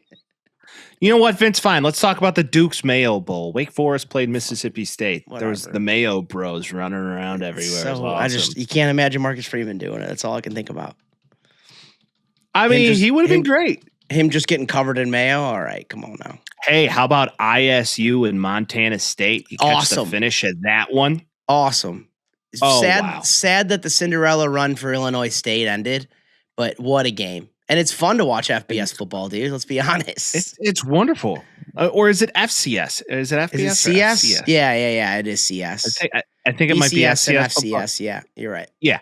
So FCS championship was electric. It was on what was it, Tuesday? Yep. It was great. Tuesday. Yeah. It was wonderful football. It was just you love to see it. Monday. Yesterday. Yeah, Tuesday or Monday. Yeah. It was wonderful to watch. ISU brought it into OT. Their kicker couldn't hit the broadside of a barn. They weren't supposed to be even close to that this year. It's been Cinderella all year with them. Dude, they had Montana on a 4th down, and they sent the house. Mm-hmm. That quarterback knew he was going to get popped, dropped an absolute dime in the corner of the end zone. Game over. Yeah, now he's going to be on Oregon next year. Yeah, right. Right. So to kind of get into it, we discussed, of course, our thought process of the Rose Bowl game and the Sugar Bowl game last week. Hey, man. Wow. I was pretty right, which I'm happy about, for 2 of them. And I was pretty wrong about the other 2. Texas Tech, their offense. I want to talk about that first. Texas Tech. Yeah. No, we talked about those games already, Vince. I'm talking about the Rose Bowl and the Sugar Bowl, babe. What are you talking about? Did we talk about those already? Oh, they're dead offense. They did. You're right. Excuse me. Yeah, we recorded on. We talked about. We recorded on the. We recorded on the 31st, Michael. No, we did. What day is it? Today is it? Today is the 7th. Tomorrow's the 8th. Texas Tech and Oregon played on the 1st. We didn't talk about these games. Sorry, bring me back to life. Let's go. Don't you dare do that to me. How dare you? Because I was like, I'm pretty sure I didn't talk about how Texas Tech looked like they put a good defense out there and then toddlers out on offense. They couldn't do shit. Well, why do you think they got the Cincinnati quarterback to sign literally 2 days later? Yeah, that was insane. Because we've seen Oregon has a good defense, but they haven't been world beaters this year. And Texas Tech's offense has been decent, but their defense has ran them. Clearly, this game, like every single time they got the ball, it wasn't even like 2 first downs and then something happens. It was like, oh shit, like we got a JV team versus an NFL team. That's what it looked like. They couldn't play a shit. When we talked about this before the game, everybody's like, "Oh, Texas Tech, Texas Tech." You chose Texas Tech. I thought they were going to win. I was like, Oregon is the best defense this team's played all year. Mike's prediction. Hey, right. Fairly right. Well done. Fairly correct. Hold on. I'm coming. Now, what I wasn't correct about, I thought Ohio State was going to do something. Is this a Heartline thing? I don't know if it's a Heartline thing. I don't know if this is Julian saying playing the best defensive front seven he's seen all year. Well, and I heard this too is they haven't played a lot of good running defenses, and Miami's defense is really good against the run, and they couldn't run the ball, which forced them to throw the ball. And sometimes it worked and sometimes it didn't. Well, and what's crazy, Jeremiah Smith is from Miami. Yeah, he was. And a lot of people are speculating that if they win this year, which there is a hype. I mean, we'll get into both games. They fucking well could. They well could. Yeah. Jeremiah Smith might just be like, "Fuck it, I'm going home." You see that Ohio State staffer trying to pull him off the field, and he was dapping up every single guy on the team, and all of them knew him, and he was boys with all of them, and you're like, "Oh, damn. Yeah, because he grew up there, and so did a lot of those guys." The lore of that U. Well, do you blame him? I mean, but granted, once again, he won a natty last year, dude. Like I get it. One could argue maybe just the best wide receiving prospect in football in maybe 20 years. I don't know. Marvin Harrison was pretty touted, dude. I mean, Jeremiah Smith as a freshman, everybody was like, this guy's the insane. Next him and Ryan Williams too, and yeah, but is the only one I compare him to, because everybody else like gets better as they go, but him coming in right away, you're like, this is a freak, absolute freak. He's a freak of nature. He's a man amongst boys at this stage. Did Michigan ruin Ohio State? I don't think Michigan ruined anything. They won Michigan their game. They got their guy, Kyle. They got Kyle and half of his coaching staff from Utah. More than half of his coaching staff from Utah. Formerly retired Kyle. But I'm just saying, like, Ohio State beats Michigan, they lose. Last year, Michigan beats Ohio State, they win the Natty. Maybe you need to lose. I mean, maybe this is a nice little wake-up call for all the Ohio State fans that we love so much.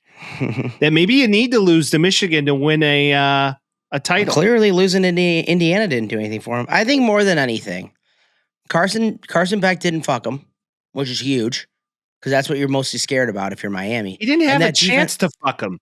Right. Well, but that was the thing, too, is like they scored when they needed to, and Ruben Hurricane Bain, dude, on the corner of that freaking defensive line is just an absolute monster. And it seemed like Ohio State just didn't have an answer. And again, if they can't throw the ball, they were dead. And they lost their play caller. Ryan Day went back to calling plays again. You know how I feel about him as a coach, but whatever. It is what it is. But, you know, is he just a coordinator guy? I don't know. Are we going to talk about Akeem Messidor and Mohamed Toure? He could. Akeem Messidor, 5 tackles, 2 sacks. Yep. Monster. Mohamed Toure, 6 tackles, 1 assist. I mean, the defense is just nasty. That's their bread and butter. 100%. Just nasty. Yep. And if you get Malachi Tony, is that his name? Mm-hmm. Yeah, if you can get him going, he's insane. And obviously Carson Beck, you hope he could play good in big games. If he plays like he did against Louisville, then they're dead in the water. He didn't do it this time. Ohio State's probably the best defense they played so far this year. And now they're going up against Ole Miss, who doesn't have as good of a defense, to be honest. So, like, we'll talk about that. I know, but they're on a trip now where it's like we beat Ohio State and don't let that be your best win of the year. That's what they got to think about now. I have some theories about the Miami versus Ole Miss game, which we'll get into. But Carson Beck didn't have to do too much. He was dinking and dunking. And he had wonderful field position the entire game. So that's what you want. Yeah. There was no scoring in the first quarter, and then you pop off in the second quarter. And then from there, Ohio State was flat in the first half. It's very interesting to me to see Carson Beck fit within the play script when he can get the football going, have good field position. I mean, granted, that's any quarterback.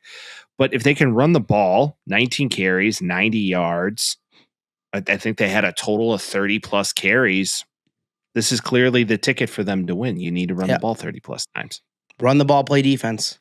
It's tale as old as time. Just do it. Hey, that's football 101. And run the ball, they have second-best defense left now. Miami? Indiana's got a hell of a defense, too, though. And I'm thinking about Oregon. I don't just... Ole Miss is the worst defense out of all these guys. I'll say that. Well, they do. But then again, they just had a boat race, a full-blown boat race with Georgia, which let's get into that game, shall we? The Sugar Bowl was one of the best football games I've watched in a long time. And interim head coach calls a better game than Kirby Smart does on this stage. There was play calls where you're like, Ole Miss is screwed. They're completely screwed, and you're just like, fucking great execution. Whatever the hell it is, and clearly they trust in their guy, and, you know, if I'm Lane Kiffin, I'm kind of shooting myself in the foot being like, hey, I'm 2 games away from winning a national championship, and I'm over there in LSU recruiting a quarterback. But yeah, I don't know. Trinidad Chambliss, he's a dual threat quarterback. No, none of the rest of these guys are, and he can make plays that are presumably dead. And Georgia killed like 7 or 8 different plays where Chambliss just did something wild. And if you can keep doing that, it can help you with the team that rushes the passer like Miami does. This is like, that's the one thing that Ohio State needed that Sayin couldn't do, probably because of age more than anything. Well, Julian Sayin, if we're back to him, he's too young. He needs some time. I was going to say, he's a hell of a quarterback. He's just young. But I'm saying Chambliss is a 4-year now. Like if he has the snaps, he has the athletic ability to create outside of the pocket and throw very well on the run. And some of those throws he was making was absolute dimes. But the coaching tree is something that should be studied in a lab, because Kirby Smart, Dan Lanning, Mario Cristobal, Pete Golding, and Kurt Signetti all coached for Saban. Yep. You don't even have to study it in a lab. You got to find another Nick Saban. Good fucking luck. Good luck is right, because that stat in itself is just insane. And the amount of it's like a university of just absolute excellence. It's coaching university. So it is truly excellence. And to see all these guys in this, I was gonna say, at least Alabama's still as good as they were again with Nick Saban. But back to Lane, you left to go chase this, and it was right in front of your face whole time. But I do think that there is another piece of them that's up just a little bit more, saying, well, fuck him. He doesn't think we can do it. We can. Fuck you. I think there's a piece of them that are doing that. Because they're like, oh, he left to go somewhere else. Screw that. And a lot of guys, too, it's like, they're all committing back to Ole Miss. It's like, we're not leaving Ole Miss just because Lane left. Fuck that. Like, if this guy's going to stay, they're going to hire this guy as their coach for sure. It's like, I'm staying with him. Look at us. We're balling right now. And no matter what happens, if they lose in the semifinal, they're like, we have a chance to come right back here and do it again. They're not going to lose a lot of their team. And if Chambliss can get one more year on his eligibility like he's trying to, then he's back here as well. But they're like, fuck it, let's focus on now. Why not? Pete Golding put together a great play. I would say the play calling was really good. Defensively, they were far more disciplined than I've seen this team. So clearly he's got a hold there. There were some rookie mistakes where he should have called timeouts where he didn't. Mm-hmm. But when the lights were the brightest, man, Trinidad Chambliss came on, made some incredible throws. 30 of 46, 360. In dire times, too. You're like, this play's dead, and he's just like, I'm going to pull the rabbit out of my hat. He played like Caleb Williams did in college. At certain points, he was playing like him. Well, Caleb never had the opportunity to play in this large of a game. I know, but I'm just saying, like, that play style was apparent. Georgia's one of the best defenses in the country as well. I told you, dude. I was like, I don't think they're gonna win, dude. I don't think they're gonna win. I was freaking out about it the whole time, and I'm like, I think Ole Miss can get them. You were right, and where Mike was wrong, where Vince was right. This was another one. I mean, we both had our picks. We were like, oh yeah, Texas Tech, and I was like, Ole Miss could do it. There's a lot of things that show me that they are Cinderella. It's not Stetson Bennett's Georgia Bulldogs anymore either. You don't have Jordan Davis. You don't have Jalen Carter. You don't have Nolan Smith. Let's just talk about the Eagles defense. You don't have any of those guys. They're not as good as they used to be, and something was going on with Kirby Smart in the play calling. And like I said, Golden beat him. He called a better game than he did. That's just the truth. Gunnar Stockton really isn't him. He's a great runner of the football, but you take that away, you make him one-dimensional. They can be beaten. I don't believe in him. Yeah. Ole Miss 39-34. Crazy work. In a shootout. And the team that scored the second most this weekend, Indiana's amazing. Indiana reminds you of the team in NCAA that you curate over a couple of years that's just truly unbeatable. Mm-hmm. That no matter what you do, you're just unbeatable. They are the best coach team in the entire college landscape, and they don't make mistakes. They didn't make a single mistake that entire game. It was insane. And Alabama, the same thing. They couldn't run the ball, and Ty Simpson couldn't throw the ball. It was the same thing that Miami did to Ohio State. It was like, you try to throw the ball. You can't. And you can't run the ball, so what are you going to do? You're dead in the water. Just dead. The discipline on defense was crazy to see. They made him so one-dimensional. Let's face it. Ty Simpson couldn't throw the football. Well, that's because they couldn't run the ball. Kalen Black had an okay game, but it was just the entire game. Anytime they got in opponent's side of the field, it was like, you're done. You can't. We're not letting you do anything. Well, defensively, they were putting a fair amount of pressure on Ty Simpson. He was trying to create out of the pocket, got popped a couple of times. Yeah. Ryan Williams got the football a few times. I look at this as hot take. Is Austin Mack a better quarterback than Ty Simpson? And why did it take so long for them to go to him? It could be. But even so, even in that way, it was like they were already losing by so much. I understand, but he went 11 for 16 and 103 yards. He was moving the football and a hell of a runner outside of the pocket. That's what they just couldn't put the ball in the end zone. And Fernando Mendoza had the most efficient game I've ever seen in my life. He barely had to throw the ball. 192, 3 tutties, 14 for 16. He was just throwing the ball downfield like someone's there. Fuck it. It was awesome. It was awesome. Once again, running the football and playing defense. They had a total of 40-plus carries. And before you know it, this game's over. You got two guys who almost eclipse 100 yards and both have rushing touchdowns. It's crazy work for me. We're in a situation right now where there are 3 teams that can win their first real college football championship. I think Ole Miss won in the 60s or something like that, but that doesn't count because it was way different. But there's 3 teams that have never won in modern football history, since the 80s. And then there's Miami. So it'd be Oregon's been the close, they've never done it. Ole Miss hasn't even really been close, and Indiana hasn't even sniffed the concept of going to one until this year. Or last year, rather.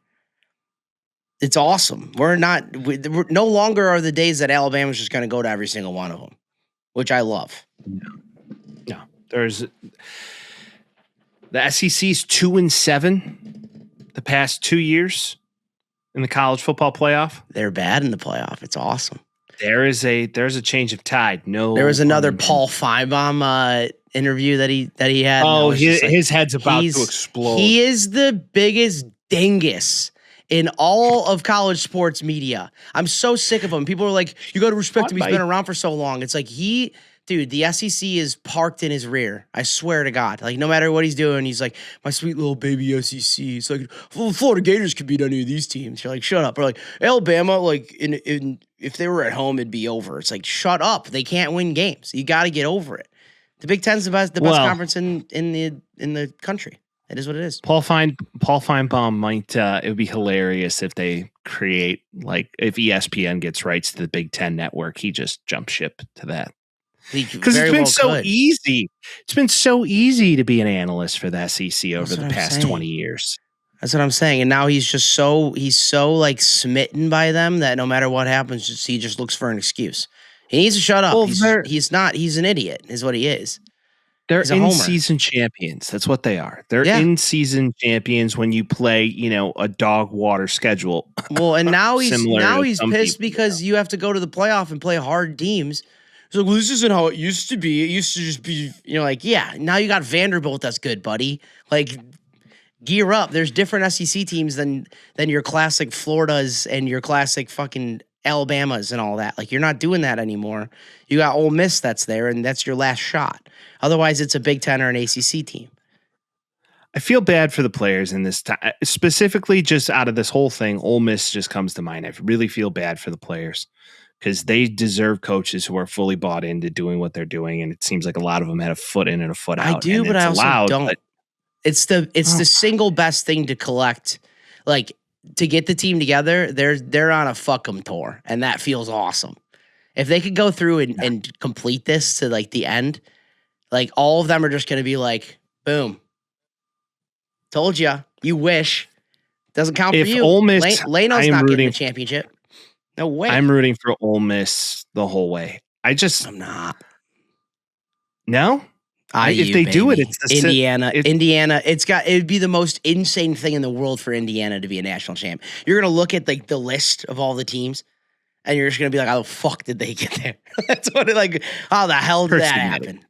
Well, I know. And did you see that they locked in the TCU quarterback already for next year? Well, that's what he's double timing it because now he's become bigger than himself. Now it's become it's become a program. For being honest, Indiana is. It's become a program. And he's there for a good time, not a long time. Like, he's an older dude, so he's not going to be there for 20 years or whatever. But he might have a good 5-6 year run where he's, year 3 right now, and they're playing for a national championship. Like, last year they were 2 games away. Like, they just ran into a gauntlet of an Irish team. It is what it is. You got to deal with that. But, like, in reality, like, this is the craziest 0 to 100 that we've seen in a long, long time, probably ever. Yeah. So I want to see them do it all. And I think Fernando Mendoza would just be awesome. He's like, connect with me on LinkedIn if we win this trophy. He's like, I'll make sure everybody gets like an NFT from me. Like, that's what I'm just expecting out of this guy. An NFT, that's the first time I've heard of NFT in a long time. Remember those? Yeah, he's just going to be like, I'll send you a Bored Ape. Everybody's going to have one. I'll send you a Bored Ape. It's for everybody. Hearing him talk is like the funniest thing ever. He's such a cornball. He's the definition of a sweet pea, dude. And that's why I hope he goes to the Raiders because him in Vegas is such a dichotomy that I'm excited to see. The fact that his little brother got a chance to play is so great. And his little brother probably will never be him, but it's like a package deal. 100%. Hey, if you want me, you got to take my brother. Yeah. And I love it's like, it's like, hey, I'm going to go out and go to Taco Bell with my friends. It's like, take your brother. It's like, damn it. Okay. Fine. But he loved the fact that his brother got the opportunity to start. By the way, the over-under on this game, which I had the under in the Indiana-Alabama game and the over parlayed on the Ole Miss-Georgia game. Both hit, by the way. Easy, Shout out to Mike. But I was sweating there for a minute when they just kept scoring on Indiana. 43 or 44? It was 44. Yeah. And Indiana did it by himself almost. And I was like, stop scoring. Please stop scoring. Please stop beating the shit out of them. And I love that too. Gas pedal, baby. You're the last 8 teams. Gas pedal, baby. He looked like a mad scientist. He just looked like on the sideline. He just looked like he could give no fucks. Yeah. And you know what's interesting about Cignetti now? He's not really talking. Mm-mm. He's not talking a whole lot. He's just Dan Lanning made him laugh a little bit the other day. It was awesome. Well, they know each other, right? Yeah. But what I would like to point out, the Rose Bowl MVP was an offensive lineman. I loved that too. So this is what I'm saying. It's all just coming together where you're like, this just feels nice. Team of Destiny. Indiana's quite a story, and they are the team of destiny, and they beat Ohio State, and they defied odds the entire year. They're still undefeated. Pat Coogan. Shout out to Pat Coogan. Yeah. My brother-in-law, former offensive lineman, looked at me after the game and was like, dude, did an offensive lineman just win the MVP of the Rose Bowl? I was like, sure did. He's like, oh, that's fucking awesome. Yep. And it is. Only in this world, to your point, the world is still good. Yeah, there's little things that remind you there's hope. There's a good Lord of the Rings quote that I'm just going to leave it be, but there's good Lord of the Rings hope. You're fighting for something. All right, let's look at these games. We got a game tonight. We got a game tomorrow, Thursday and Friday. Miami Ole Miss tonight. What are your thoughts? Yeah. So the last time the Hurricanes played a team that had a quarterback that could create outside of the pocket, not Marcel Reed. Marcel Reed's kind of he should have been a glorified running back. Yeah. The last time they played a team like this was SMU. Mm-hmm. And they played at SMU. Okay. So granted, that was a home game for them, but they got outside of the pocket and had the ability to create outside of those confines of a traditional pocket. Well, who does that really well? Ole Miss does that really well. Trinidad Chambliss can create his ass off outside the pocket. He's very accurate throwing on the run. And he's not just going to run. He's looking for the pass. He's looking to throw the ball. He's looking for the pass, but he can also pull it down because he's a hell of an athlete. Now, Lacey's a great running back, had a great game last week against Georgia.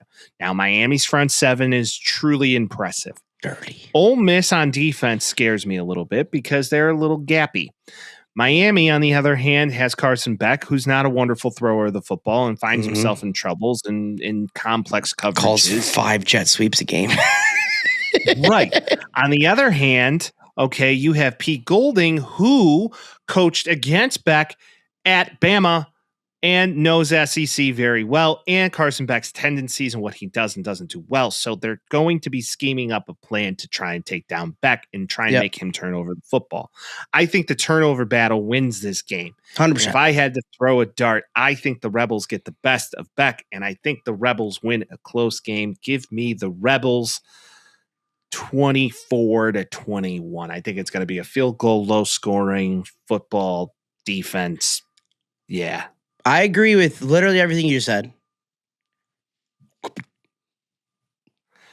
I agree with everything you just said. 24-21, close game.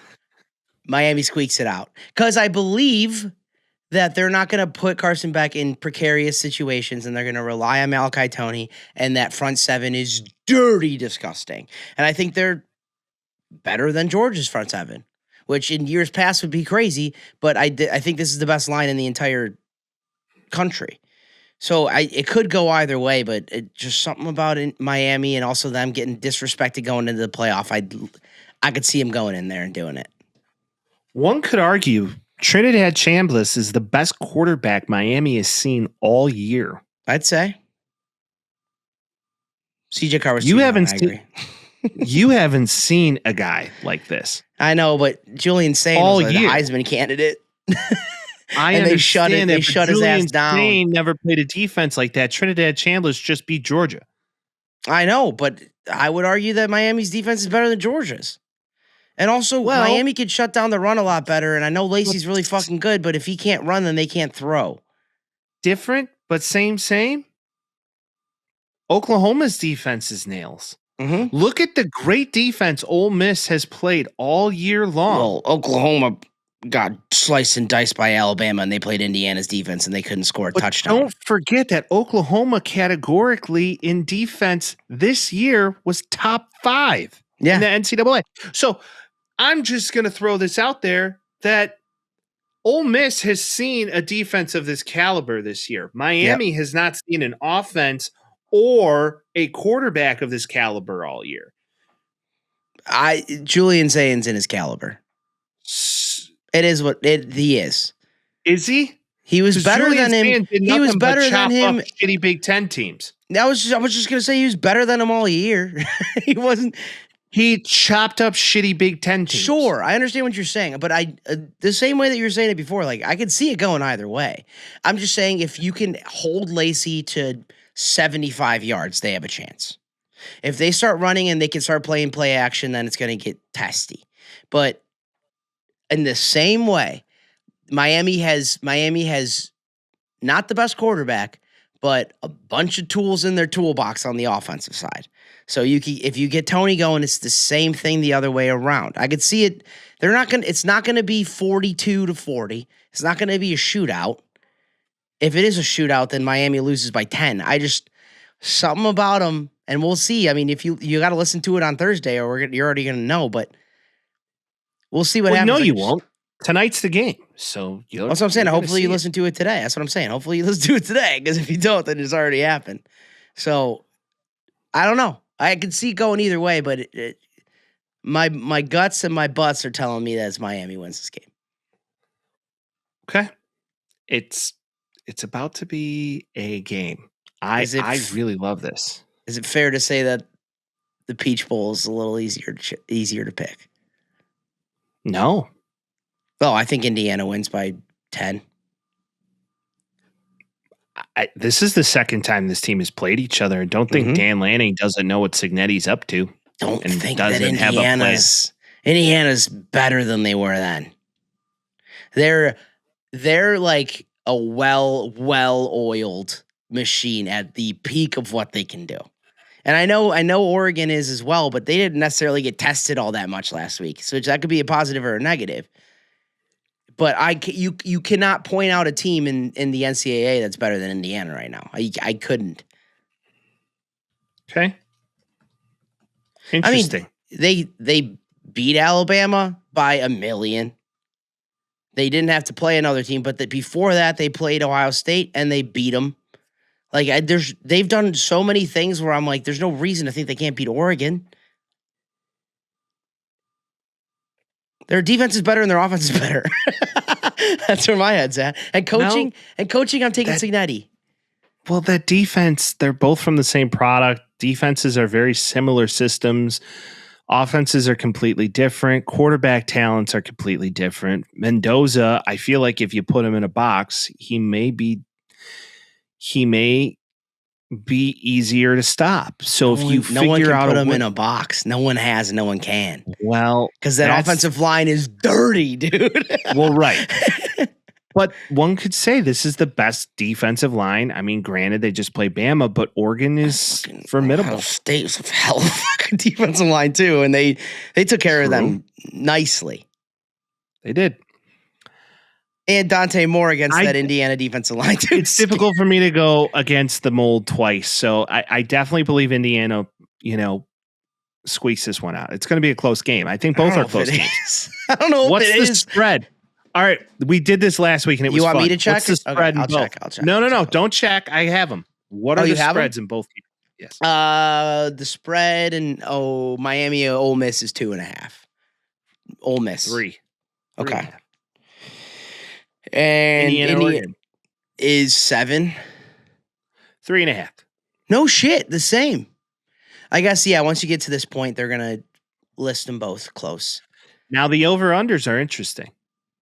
What do you think the over-under of the Miami Ole Miss game is? 42. 52, which I think is heavy. Indiana versus Oregon. 42. 47.5. Okay, they're expecting high-scoring games on both. So there is interesting thought processes here that maybe Vegas knows a little bit more than us, but they always do. One could lean on the fact that, this is going to be a very interesting playbook as to how this is looking. So, yeah. So it's exciting. Our predictions are real, we have an Indiana, Miami. Well, your prediction would be Indiana, Miami. Mike's prediction is Indiana, Ole Miss, and Indiana takes it off. I think we could both say that's the safe bet. We'll have another week, but if Indiana wins this game, they win the entire championship because Oregon's better than both of these other teams, in my opinion. If you are a gambling expert and think you know more, Ole Miss right now is 6-1 to win the championship. Miami's 3-1. Oregon's 3-1. Indiana, even money, 1-1. Yeah, not surprised. They're the best offensive unit and the best defensive unit in the rest of the field of play. I'd take Indiana over the field right now. Indiana is very good at football. Yeah. It's difficult to go against, and in a weird way, you kind of love to see it. That's the thing. Like basketball schools should not be this good all the time. The story is amazing. It's Ignetti coming in, all these JMU players from 3 years. That's the thing. Last year they took back almost the entirety of their defense. Zara is back and playing another year with them. So it's like they're all seasoned. They all know what this is. They're all in on the system. It feels like it. It just feels like it. It feels good. It's true. Feel right. Good. The NFL final week of the season, the last slate, dude. How was your final slate? How'd you feel this weekend watching all the games? Some of them are pretty boring. Yeah. Not going to lie. A lot of teams sat starters. A lot of teams weren't playing for anything. Some of these games are just like, Mwah. You know what I call it is incentive week. Some of it was incentive week. A lot of guys on the 200 yards throw in to get 4,000 and need one more touchdown catch to get an extra 250. And you know people are focusing on that unless they're really playing for something. It's incentive week for sure. Totally incentive week. There's no doubt about that. I look at this year as, the Saturday night games were better than any other game. Over the weekend. Fucking certainly. Minus you could throw out the Bears game, but we kind of got saved by the bell on that one. The Colts, your king gave the Texans kind of a run for their money. He played all right. He played all right. No one expects him to be good in the NFL, but he played all right, dude. Hey, who knows? Maybe he gets an off season. He's a guy. Yeah.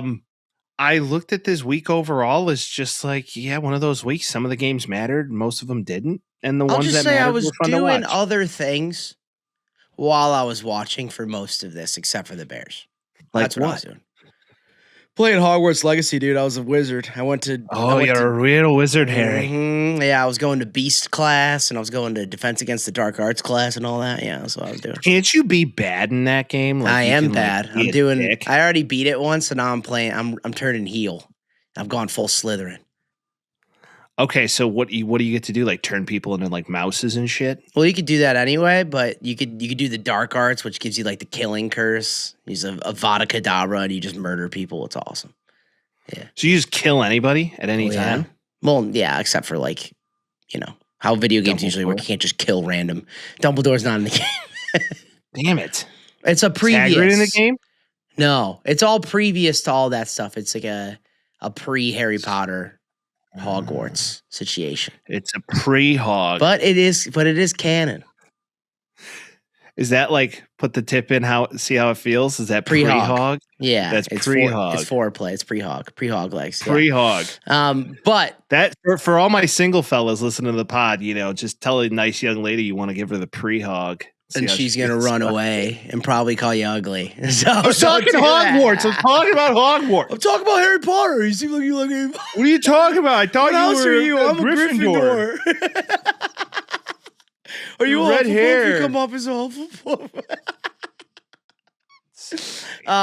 But football-wise, the first game of the slate was one of the most important. Panthers-Bucks. Buccaneers pull it out, but it didn't matter, and I'm really happy about that, to be honest. Ref show. It was. They wanted the Bucks to win. They wanted the Bucks to win so bad. They wanted the Bucks to win so bad, dude. The calls that were given to the Bucks and not the Panthers were so egregious in so many ways. That dead ball theory with Rico Dowdle or ball out of bounds where the ball never went out of bounds and they call the play dead. What was that? Once we call the play, then it is what it is. And you're like, fuck off. Like you could tell they wanted the drama to go throughout the weekend. And luckily the Panthers Tet McMillan with a beautiful push off gets called for PI 2 yards off of the line of scrimmage. The ball wasn't in there. Right. Ball wasn't in the air. You can't call it. It was garbage. It was bullshit. You could tell that they had some weird vendetta against them, but thank God it didn't end up mattering. And as far as the Bucs are concerned, they didn't need to go to the playoffs.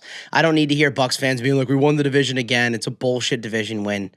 I'm just glad that it all came to pass because the Falcons did what the Falcons do and all that. But well, shout out to the Falcons and Kirk Cousins being like kind of a last minute savior for the Panthers. There. They were out of the playoffs 5 weeks ago, I think.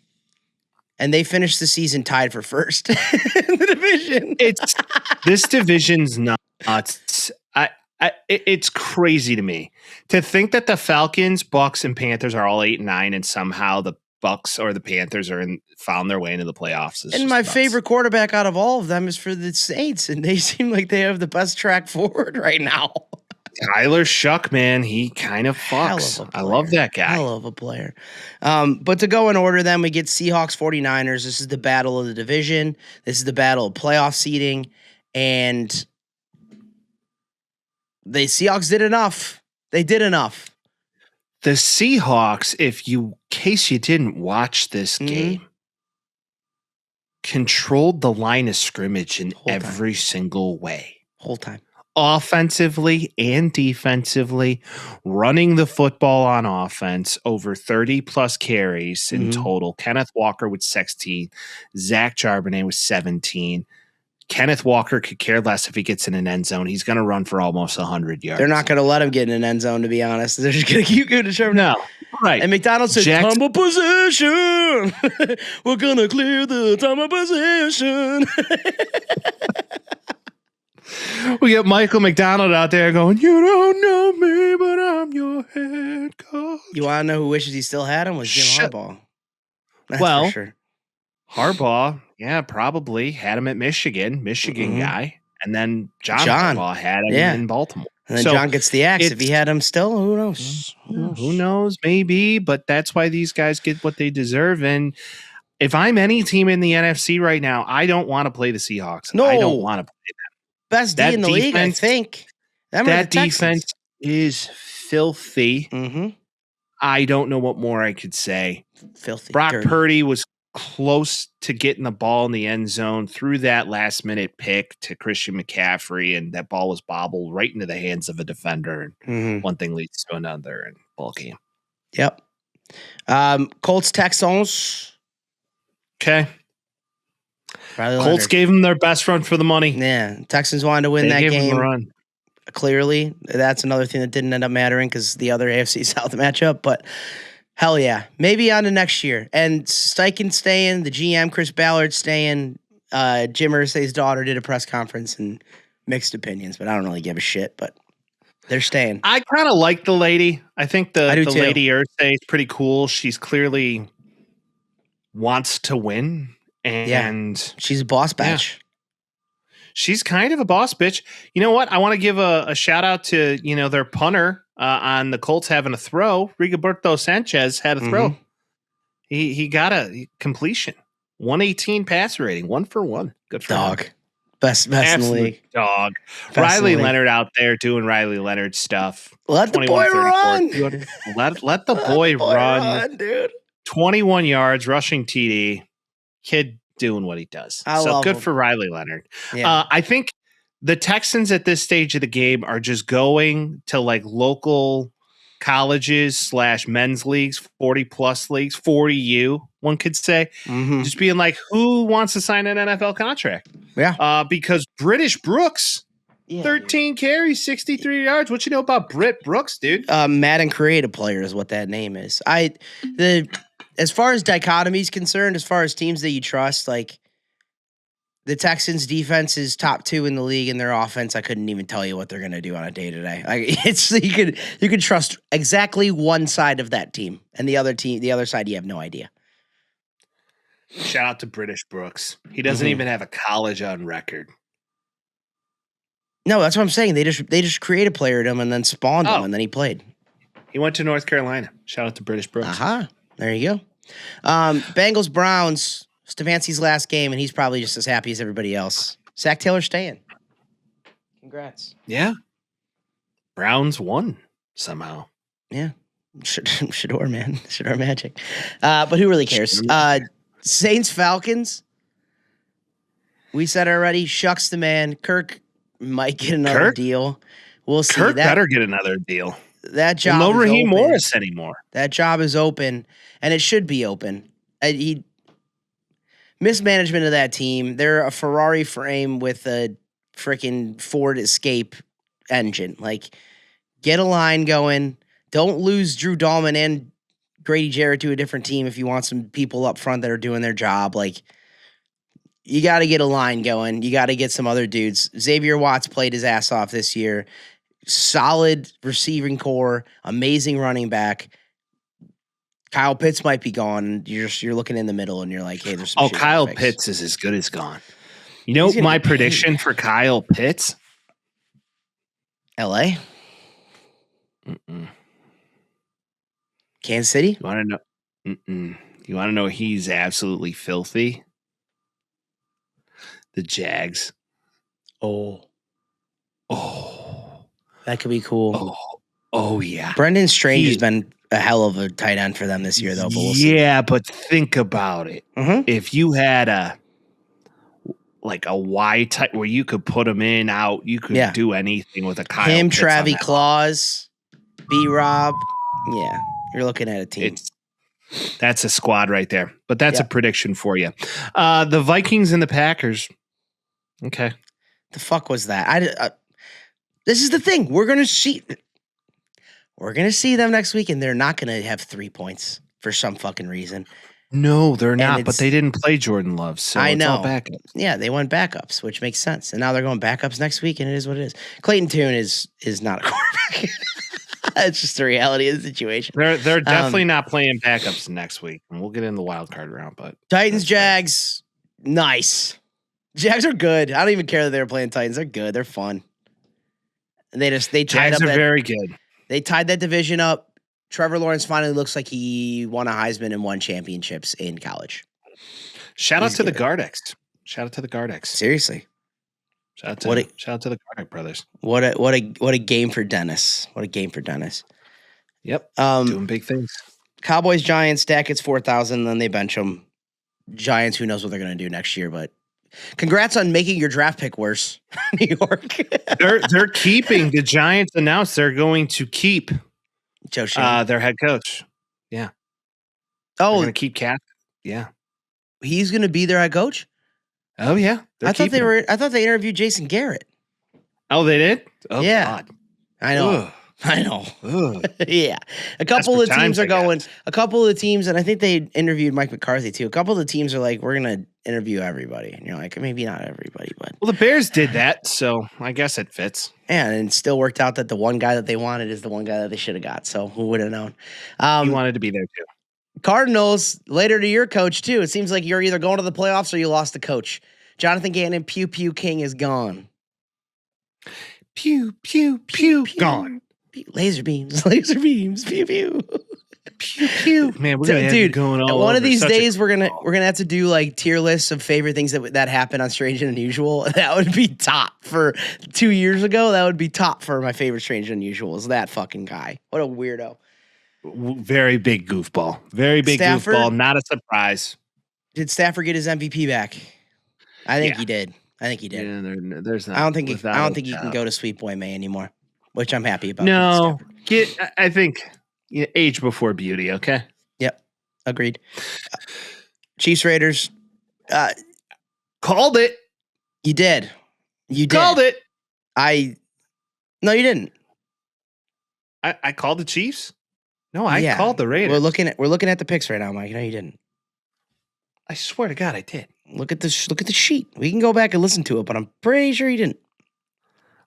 Vince, you may want to go back and listen to the depths here. You can if you want to. I know I put it incorrectly, so you go ahead and do that. There's been times. There has been times, but usually it's me editing it before the show, not putting it in because I'm typing it as you say it. So I'm gonna go back and listen. If you want to go back and listen to what you call with the Raiders, telling you, feel free. I'm up 2 games on you anyway. Oh yeah, by the way, I won for the season.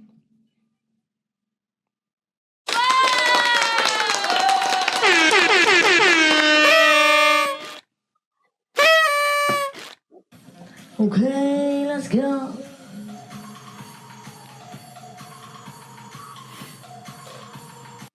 Okay, that's all I want to do. Congrats. So, what did I end this week at? You ended this week. Down 4 games.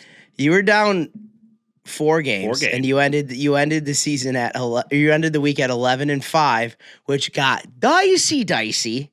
I thought I was going right back to it. And you ended where?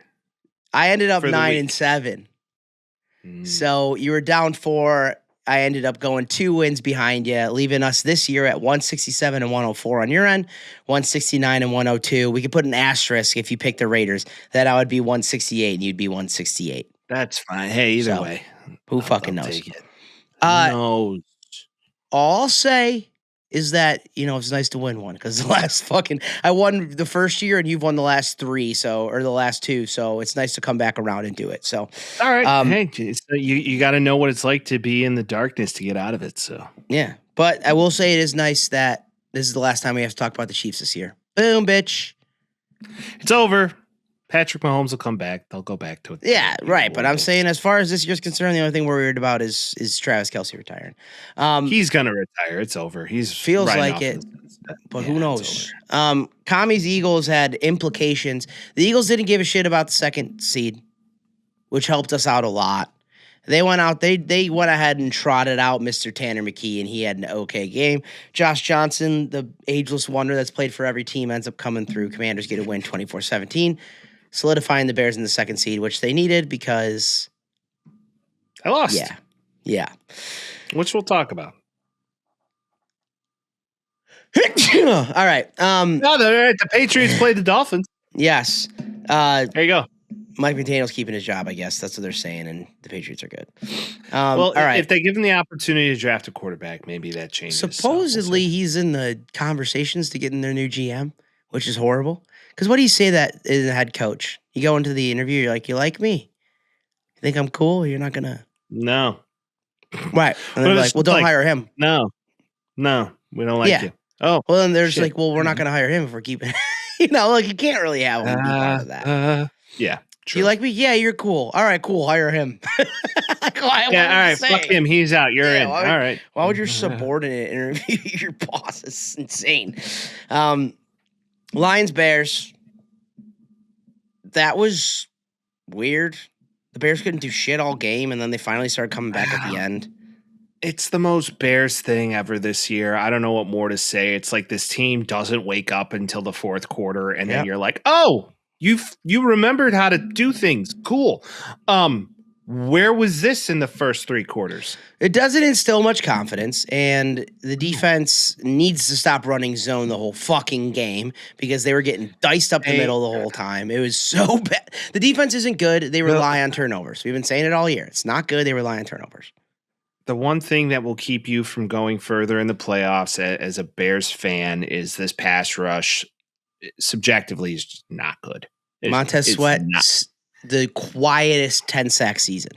The quietest 10-sack season. Grady Jarrett's good. Don't get me wrong. And he's a great role player. He's been good the last couple weeks more than ever. Yeah.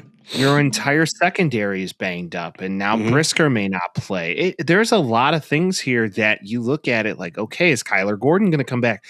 You need to go spend money on a secondary and a pass rush this offseason and go draft some guys who are going to be dogs for you in both. So this is the draft of defense. Yeah, which is fine by me because that's just what go draft all defensive players. But hey, we're not even worried about the draft. But I will say, 4th and 2 on your own side. Ben Johnson's usually got the balls to call it, and he punts it. He was pissed off because the Lions drive down the field at the end of the game, and he said, "I should have fucking went for it."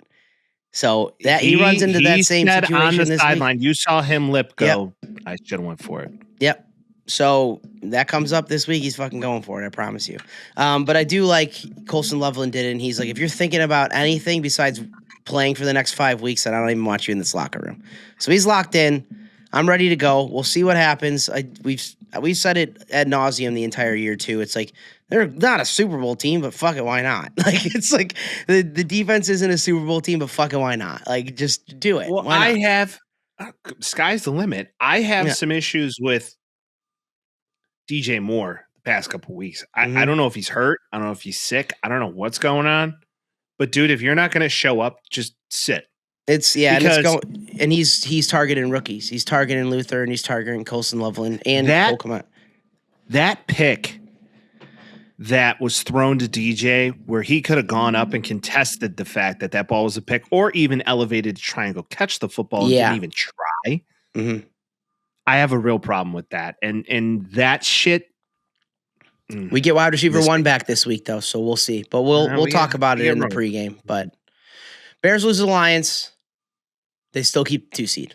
11 wins. What a fucking year for us, huh? Chargers Broncos. Weird little matchup, to be honest. Trey Lance. He was a Shanahan guy. They wanted him, and he's been on 7 teams since then. Broncos the best team in the AFC. They solidified that. It was kind of just like a whatever game. The Chargers need to get healthy. That's all they needed. So fine. Jets Bills. History's been made, Mike. What? The Jets did not have a single interception the entire year.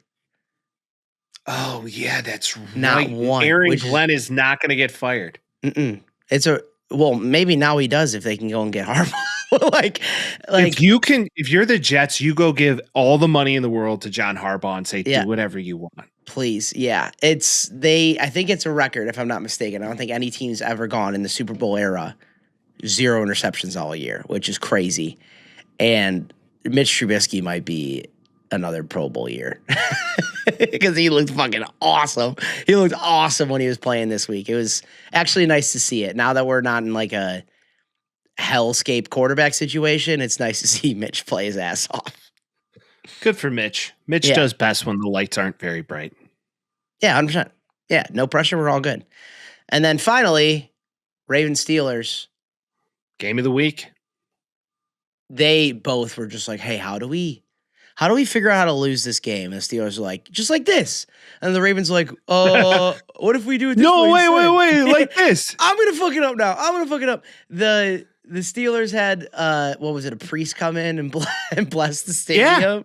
Yeah, they got the Catholics out there. Yeah, and then rookie kicker Tyler Loop, I think his name is, right? Tyler, I think his first name is. He kicks it, and he hits the ball exactly where the priest blessed it, outside of the outrights. Steelers win. Harbaugh loses his job. That's what happens. I think this was more so a firing of just like, you know what, I think the voice is getting old. You've been here long enough. You can move on to greener pastures. This is the definition of not a firing, but they let him go. Either that or he's like, you know what, I can't deal with this shit anymore. Well, that's what I'm saying. I think it was just like the message has grown cold. It's been too long. Let's find somebody new. It's not like they don't regret ever having him. Like, it's a whole different thing, but it was just like. He was there for almost 20 years. Yeah, I know. And that was the conversation with this too, is like, you know, does Tomlin lose his job if they lose that game? Like, it seemed significant enough. But I felt have like had 3 head coaches in their existence. Yeah, but he's been a coach for the Steelers longer than Harbaugh's been in the Ravens. So it's like, you never know. You got to get rid of him at some point. And, you know, Steelers go on. We'll see what that happens as far as the playoffs are concerned. But Lamar's staying and John Harbaugh's gone. So we'll see what happens in Baltimore. Might be the worst decision, might be the best decision. I don't know who you get. I mean, we'll talk about the Ravens and all the coaching vacancies, but how about Aaron Rodgers? 31 of 47, 294 yards.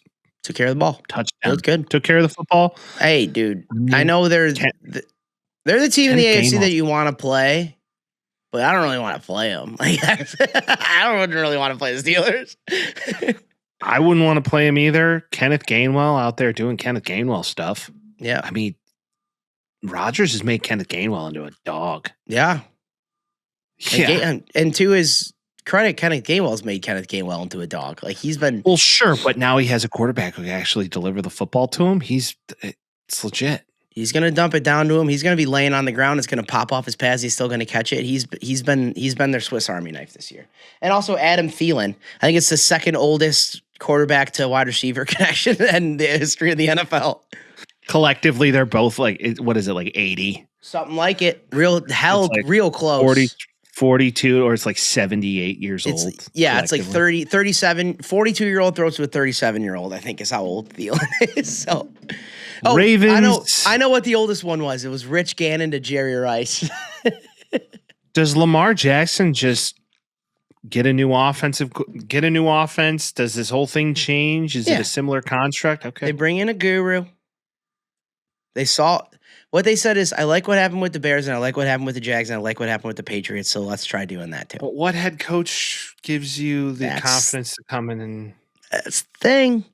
This is the same thing like in college. There's so many openings that you're like, somebody's going to get fucked with somebody that's not that good. It's just the reality of it. Before we talk about coaches, I do want to talk about the draft now because it's been solidified, meaning that Vegas gets the number 1 pick. Pete Carroll's out. As far as I'm concerned, Pete Carroll never coached in Vegas. That was ridiculous that they did that.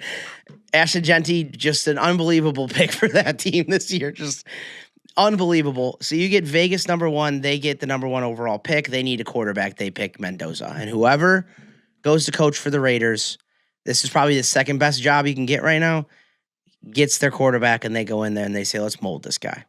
It's just what it feels like. Oh, my God. What? You know what I just Googled? What? How much money do the Las Vegas Raiders owe former head coaches? Yeah. Okay. In dead money, this is what you have to pay fired head coaches. Yeah. By the way, Raiders, if you want to kick a milli our way, we will become Raiders love fans. It. Thank you, Mark Davis. No, I won't. But Mark Davis, maybe for a day. Just going to throw it out there. Chip Kelly, fired coordinator, $6 million. Yep. Now going to be the offensive coordinator at Northwestern, I would like to point out. This is wild trip.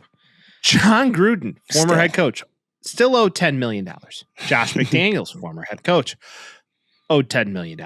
Antonio Pierce, interim head coach, and then you brought him back for a year, owed $8 million. Now Pete Carroll, $16 million remaining on the buyout, totaling $50 million. Who's the most expensive head coach in the NFL is fired Raiders coaches. This is nuts, man. This is so crazy to me. Well, These guys hire Pete Carroll. That was dumb when he did it. Everybody said it was dumb when he did it. I think everybody was just like, you know what? Maybe we just lose out and get the number 1 pick, and now you can go take the cornball of Mendoza in the city of sin. And you get a guy that you can match with them, and that's always the thing. Bring in the coach with the quarterback, let them grow together. Stefanski and Mendoza? If I'm Stefanski, I'm going Baltimore. He's the number 1 prospect right now, outside of Harbaugh. But what does the top 5 picks look like? What do the top 5 picks look like? Vegas is 1. The Jets are 2. Probably Dante Moore, I assume. Cardinals are 3. Maybe quarterback. What do they do with Kyler? Number 4 is the Titans. So they kind of get the first pick of anybody else except for a quarterback. 5 is the Giants. We'll see what happens. 6 is the Browns. 7 Commanders. 8 Saints. 9 Chiefs. 10 Bengals. Atlanta getting that win, saying fuck you to the Rams, moves them down to 13. So they're no longer a top 10 pick, which is good. Still a top 20 pick is impressive. Sure. Especially for a Rams team that's about to potentially make a Super Bowl run. Yeah. I mean, Dante Moore, I don't think's leaving. That's the because the biggest question in this landscape, why would I go take a rookie contract that starts the clock on my NFL career? Which, let's face it, your best contract is your second contract if you can make it that long, and most guys don't. So I can stay in college, make a guaranteed 5 to 6 if I'm a top rated at prospect. Why am I going anywhere? I think that's the argument. Why leave early? You're going to make that much money as a number 2 overall pick, and you don't start your clock, right? So why play for the Jets? Would you, or the Raiders or the Cardinals, whoever? Cardinals. But that's going to happen regardless. Like, you're going to prolong the inevitable anyway. He's probably. I'm with you. He's probably 50-50 in my head right now. But if you know you're going to go 2. You get to go back to Dan Lanning, a head coach who loves you, not trying to replace you. You're in the semifinal. Yep. The crop of quarterbacks next year does not look great in college football as a whole, minus Julian Sain, of course. Well, CJ Carr was fucking lighting it up at the end of the year too. Don't you dare forget. That's okay, Vince. Okay, Vince. If we're talking 2 freshmen coming in for their sophomore year, come on now. Well, you talk about Maeva as well, okay? Yes, even though he throws stupid fucking picks against TCU. He might be a top 3 quarterback next year. We'll see. I doubt it. Not with the silly interceptions he throws. He looks like a you see Lincoln said the window's finally open. For what? For them to compete. You got to have 5 years before you can start competing in the program. Spare me, dude. Shut the fuck up. Go get a defense. Yeah. You got rid of Anton Lynn, who Anton Lynn's one of the best young defensive minds in the entire college football landscape, and you let him go to Penn State with 19 transfers and gets to go back to his guy Matt Campbell. Like, just don't forget the window's finally open. There was no chance they were going to compete. Fuck the window. All right. Stupid. Yeah. That's him just biding time. That's all he's doing. That's just me like, oh, well, I'm probably going to leave next year and you guys are going to be exactly where you were 5 years ago. So thanks. Yeah. Hooray. Yay. But that being said, too, though, the Jets aren't changing their coach. So who knows what's going to happen with that offensive coordinator.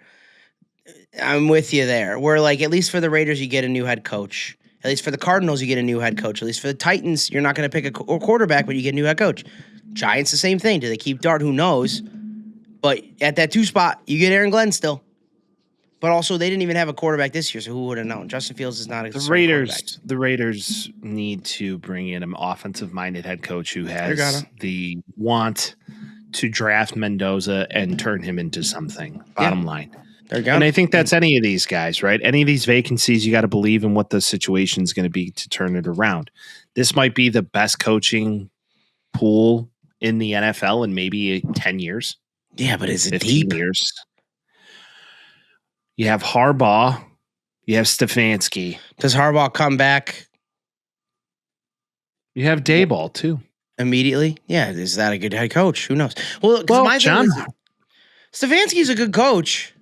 He's a 2-time. He got the Browns into the playoffs. He's won Coach of the Year 2 times.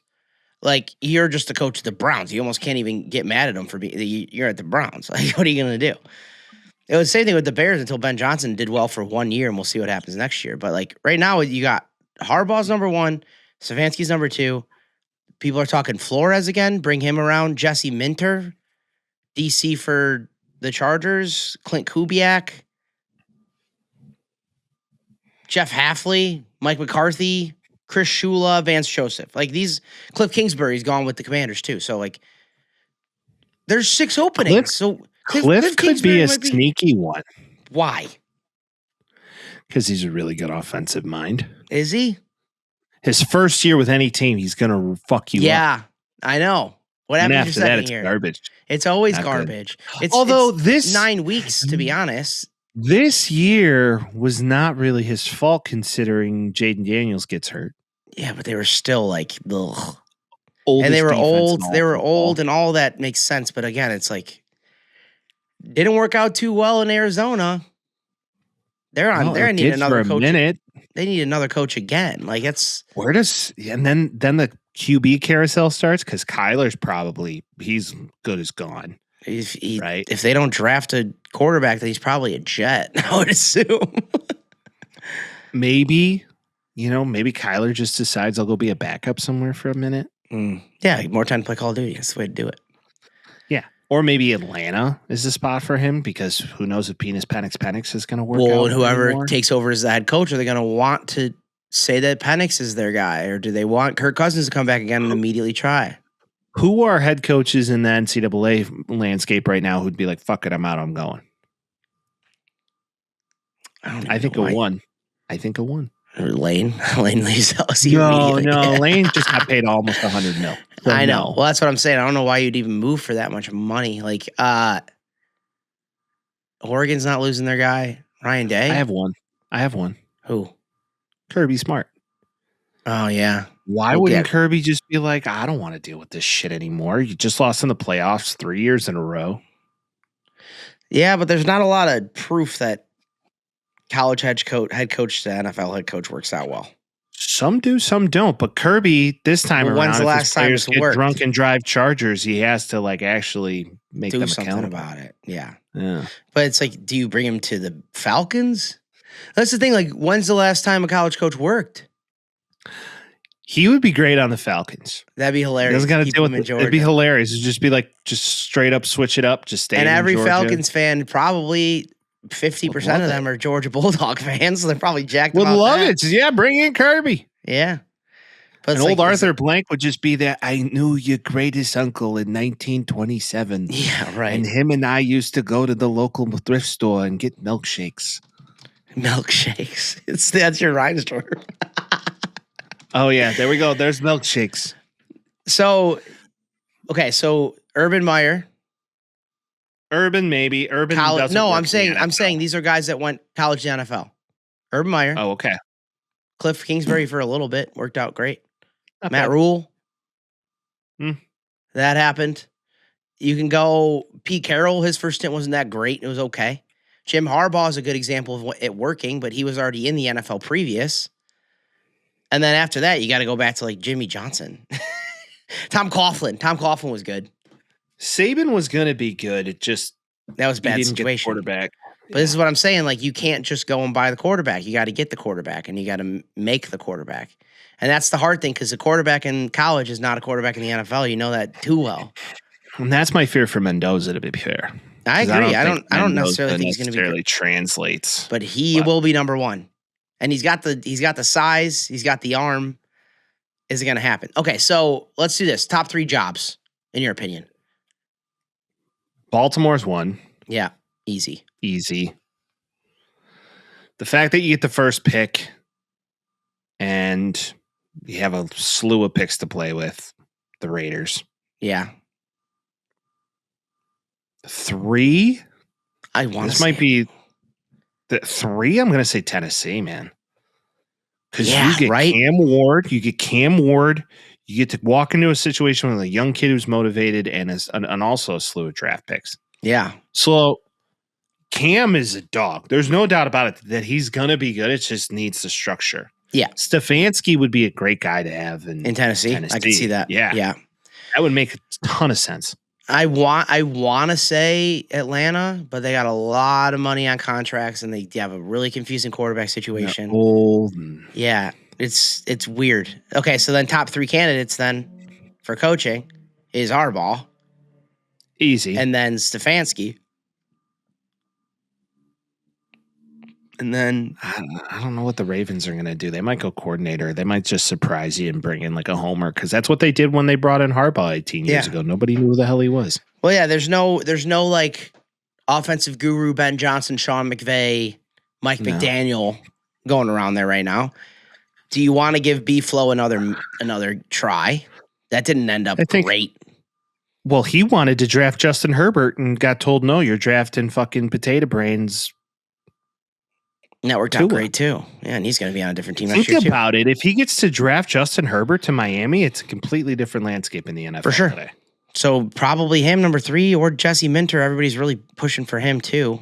And the Kubiak kid knows what the hell he's doing, man. Yeah, it's just a lot. It's a lot of defensive-minded coaches, and it could work. Hey, Michael McDonald's made it work with Sam D.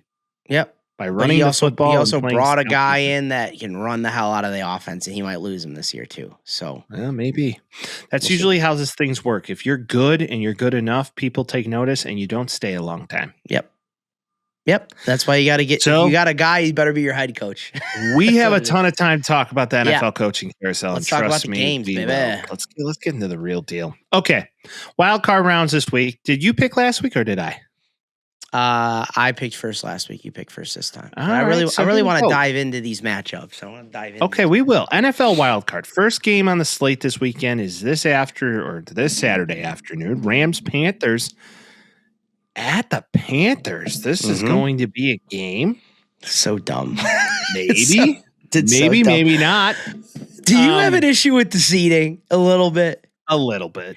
The fact that the Rams have to go on the road to play the Panthers is crazy. Division winners should always make it. I'm not anti-division, but I am anti the Panthers getting the 4th seed because they won the division, and meanwhile the Rams are fucking 12-3, and they're playing away. Like, that's some shit. 12-5, excuse me. So now they have to go to Carolina, and I think it's pretty easy to say it. We're both taking the Rams here.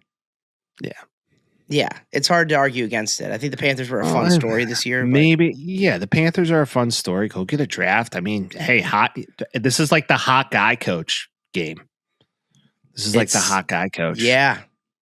It's old. I can't even call him old. He's not even 40 yet, but it's the older hot guy coach versus the newer hot guy coach. The younger hot guy coach. Not even younger, just newer. And welcome back to the first round of the NFL wildcard, the hot guy bowl. Isn't that fucking insane that the Rams hired McVay when he was 32? You're like, oh my God, he's not even 40 yet. Yeah, I know. He was 2 years younger than me, and he was an NFL head coach. Makes me question everything in life. So there you go. Older than you, right? No, I'm 34, babe. Yeah, he's not 32 now. He's 38 now or 39. No, I know that, but when he got hired, he was 32. Right. Yes. No, I'm with you. I'm with you there. I get you there. I was slanging fire alarms, bro. I think the Rams. I think the Rams do this pretty easily. I think Devontae's back. I could see them just rolling them. Yeah, that's kind of where I'm at too. But even so, any given Saturday, I guess, on this one. But, any team can win, obviously. But but the Rams defensively are going to get after it. And maybe you can poke some holes in the secondary of the Rams. But, Well, I was going to say, who has a better offense? The Rams. Who has a better defense? The Rams. Whose coach is better? The Rams. Here's your answer. But this is a path for the Panthers, and I think this is a win for them on the season. You look at the season, this is huge. Yeah. They won some 100%. Great games. Yeah. Dude, undefeated. 100%. 100%. No question. All right. We have to be strategic with this. What do we do with this? Can we take them now or no?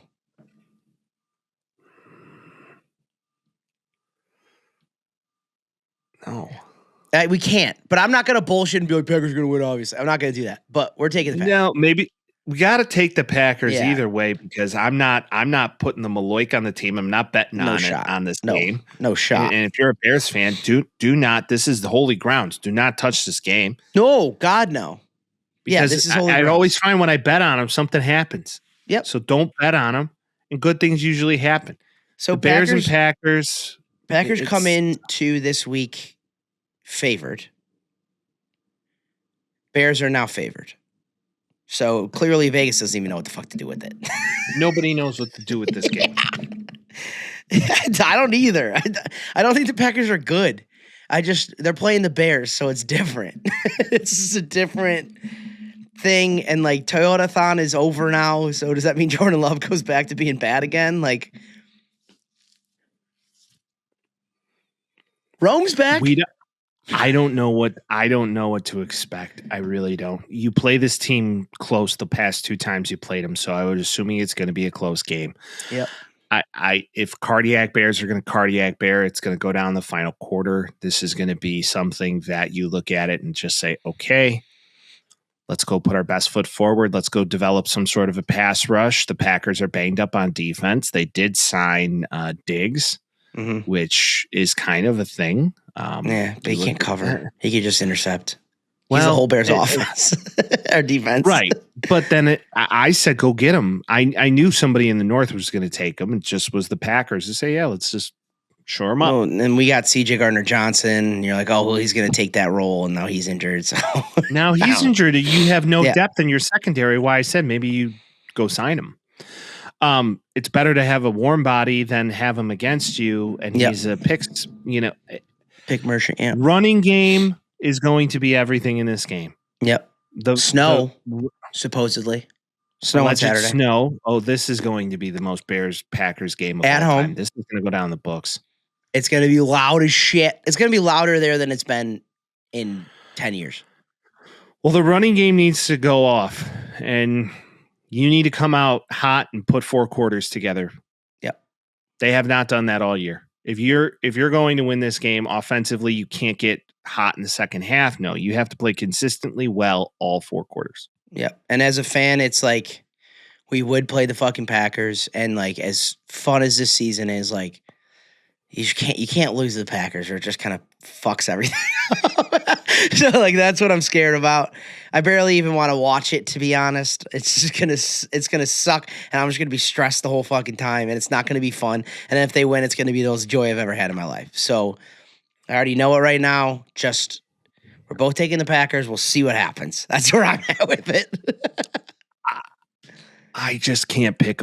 I can't pick, really. I mean, you got to just go with what we've been doing all year. You pick against them. You hope for the best. Yep. Fingers crossed. I hope to be back here next week with a smile on my face and this hat on my head. That's what I'll say. I hope to be back here too. And you know what? I didn't wear the Bears hat this week because I just wanted to switch it up a little bit because I think it might just give some good juju. Yeah, why not? Because go White Sox. Okay. Go White Sox. Bills, Jags. This game. This game. Oh boy. There's implications to this game. The Bills, if they lose in the wild card round of a playoff march against the top seeded, one of the top seeded teams in the AFC, this is nuts. And Josh Allen, hard time getting past the Chiefs, hard time getting past the Ravens. Neither of them are in the playoffs now. This is your opportunity. Jaguars are the hottest offense in the league right now. And they played some good teams and they beat them because in the beginning of the year, it was like they're not playing shit. I'm leaning Bills, but it's in Jacksonville and they've been a hell of a team. I'm leaning Bills. I'm probably going to take them. But like this is as far as games, they're all going to be good games. But as far as games that aren't the Bears that I'm most intrigued by, it's this one. I wouldn't disagree with that. This is going to be a battle. The Bills, you need to win this game because after this, you play a division foe.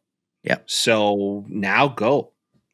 And it's like you have the clearest path to a Super Bowl ever. McDermott might get the axe if they lose this one too. It's very true. He could really. Now with Harbaugh out there or Stefanski? Yeah. Put John Harbaugh as the coach of the Bills, dude. Yeah. That's a wet dream for Buffalo. Yeah. True. But go out there and win it. Go out there and win if you're the Bills. I'm rooting for them, but man, the Jags are going to be tough. I think the Jags have a path to win this game. They're a hell of a team. That's what I'm saying. I wouldn't be surprised if they win. It's just they're hot right now too, man. They're beating the shit out of people. Although they do play good division teams very close. Like you look at the Colts a few weeks ago, they played them awkwardly close. So just depends on the game plan of what you're going to do to stop T-Law and Estime and all these guys. So. There's a lot of talent on the Jags. There's a lot of talent. So you taking the Bills then or the Jags? I got to take the Jags. Okay. I like it. All right. Okay. You're marking all these? Yep. All right. Wild card round NFC. Third NFC game. Sunday, 2:30, late window. 49ers at the Eagles. Eagles, do they figure it out on offense? 2:30 Mountain, 3:30 Central, 4:30 Eastern, just so people know, because they're weird times. But yes, I think the fucking Eagles win this game. Because I kind of want them to. Their biggest issue is their offense. And if we know anything about the Niners, is you can't really trust this defense for shit. You really can't. No. Their offense the 49ers. Good, but the 49ers also come out flat. You look at what the Seahawks did to them last week. Yep. Yeah. This game is interesting. 49ers got to go into Philly and beat Philly in a hostile crowd. Man, it's going to be interesting to see how this one plays out. After a loss, the 49ers usually bounce back, and I don't think Shanahan – I'm going to take the 49ers. Yeah. I think, too, it's like neutral site. You put these two teams against each other, it's pretty easily. I'm going to pick the Niners. But just the link and the Eagles in the playoffs and them being there before. And what's the weather? Yeah. There's a lot of variables here. It's not going to be it's going to be a freaking onslaught. Whatever happens in this game, it's going to be an onslaught. So, Vince, you got the Eagles. I do. Mike's got the Niners. All right. Yep. Parody. Good parody this week. Yeah. Okay. NFL wildcard round. We got the late game on Sunday. AFC, Chargers, Patriots. Got Herbert coming back. Boston matchup. Vrabel, first year as a head coach. McDaniels, first year as the OC. Both young quarterbacks who play a very similar game. Is Joe Alt back? And that's the biggest question. Is Joe Alt back? And see what the news is telling me. Jim Harbaugh gives concerning Joe Alt injury update 7 hours ago. Season ending, Joe Alt ankle. So you're not getting Slater back. It's over. I don't see a situation where the Chargers win this game. I just don't, because now you have a Patriots defense that's hitting on all cylinders and an offense that's working just as well. So the Patriots haven't beat any good teams this year. They haven't really played any of them. I don't think they're going to lose this game, but it's like they've had a team with this many wins. They've had the easiest schedule in NFL history. They beat the Bills. Yeah, that's like it. Okay. I still think they win this game, but it's like it's going to be interesting to see them. It's going to be interesting to see them do this. I know everybody's like, Patriots are so amazing. They've been playing great. It's like their schedule was cake. So if you're going to prove it, now's the fucking time. But I'm going to go ahead and take the Patriots here, but I'm not as confident as a lot of people are about them. I wouldn't disagree with that statement. I think the Pats win this game. I think it's home game, winter. Chargers come on a rest week, out of a rest week. We'll see. I do believe that the Patriots win this game. It might be closer than some believe, but Pats. Sure. Okay. Texans, Steelers. Steelers, stop run games. Texans really can't run the football. Yeah, they don't run it anyway. Yeah. You make them one-dimensional. Steelers have a real path to win this game at Monday night at home.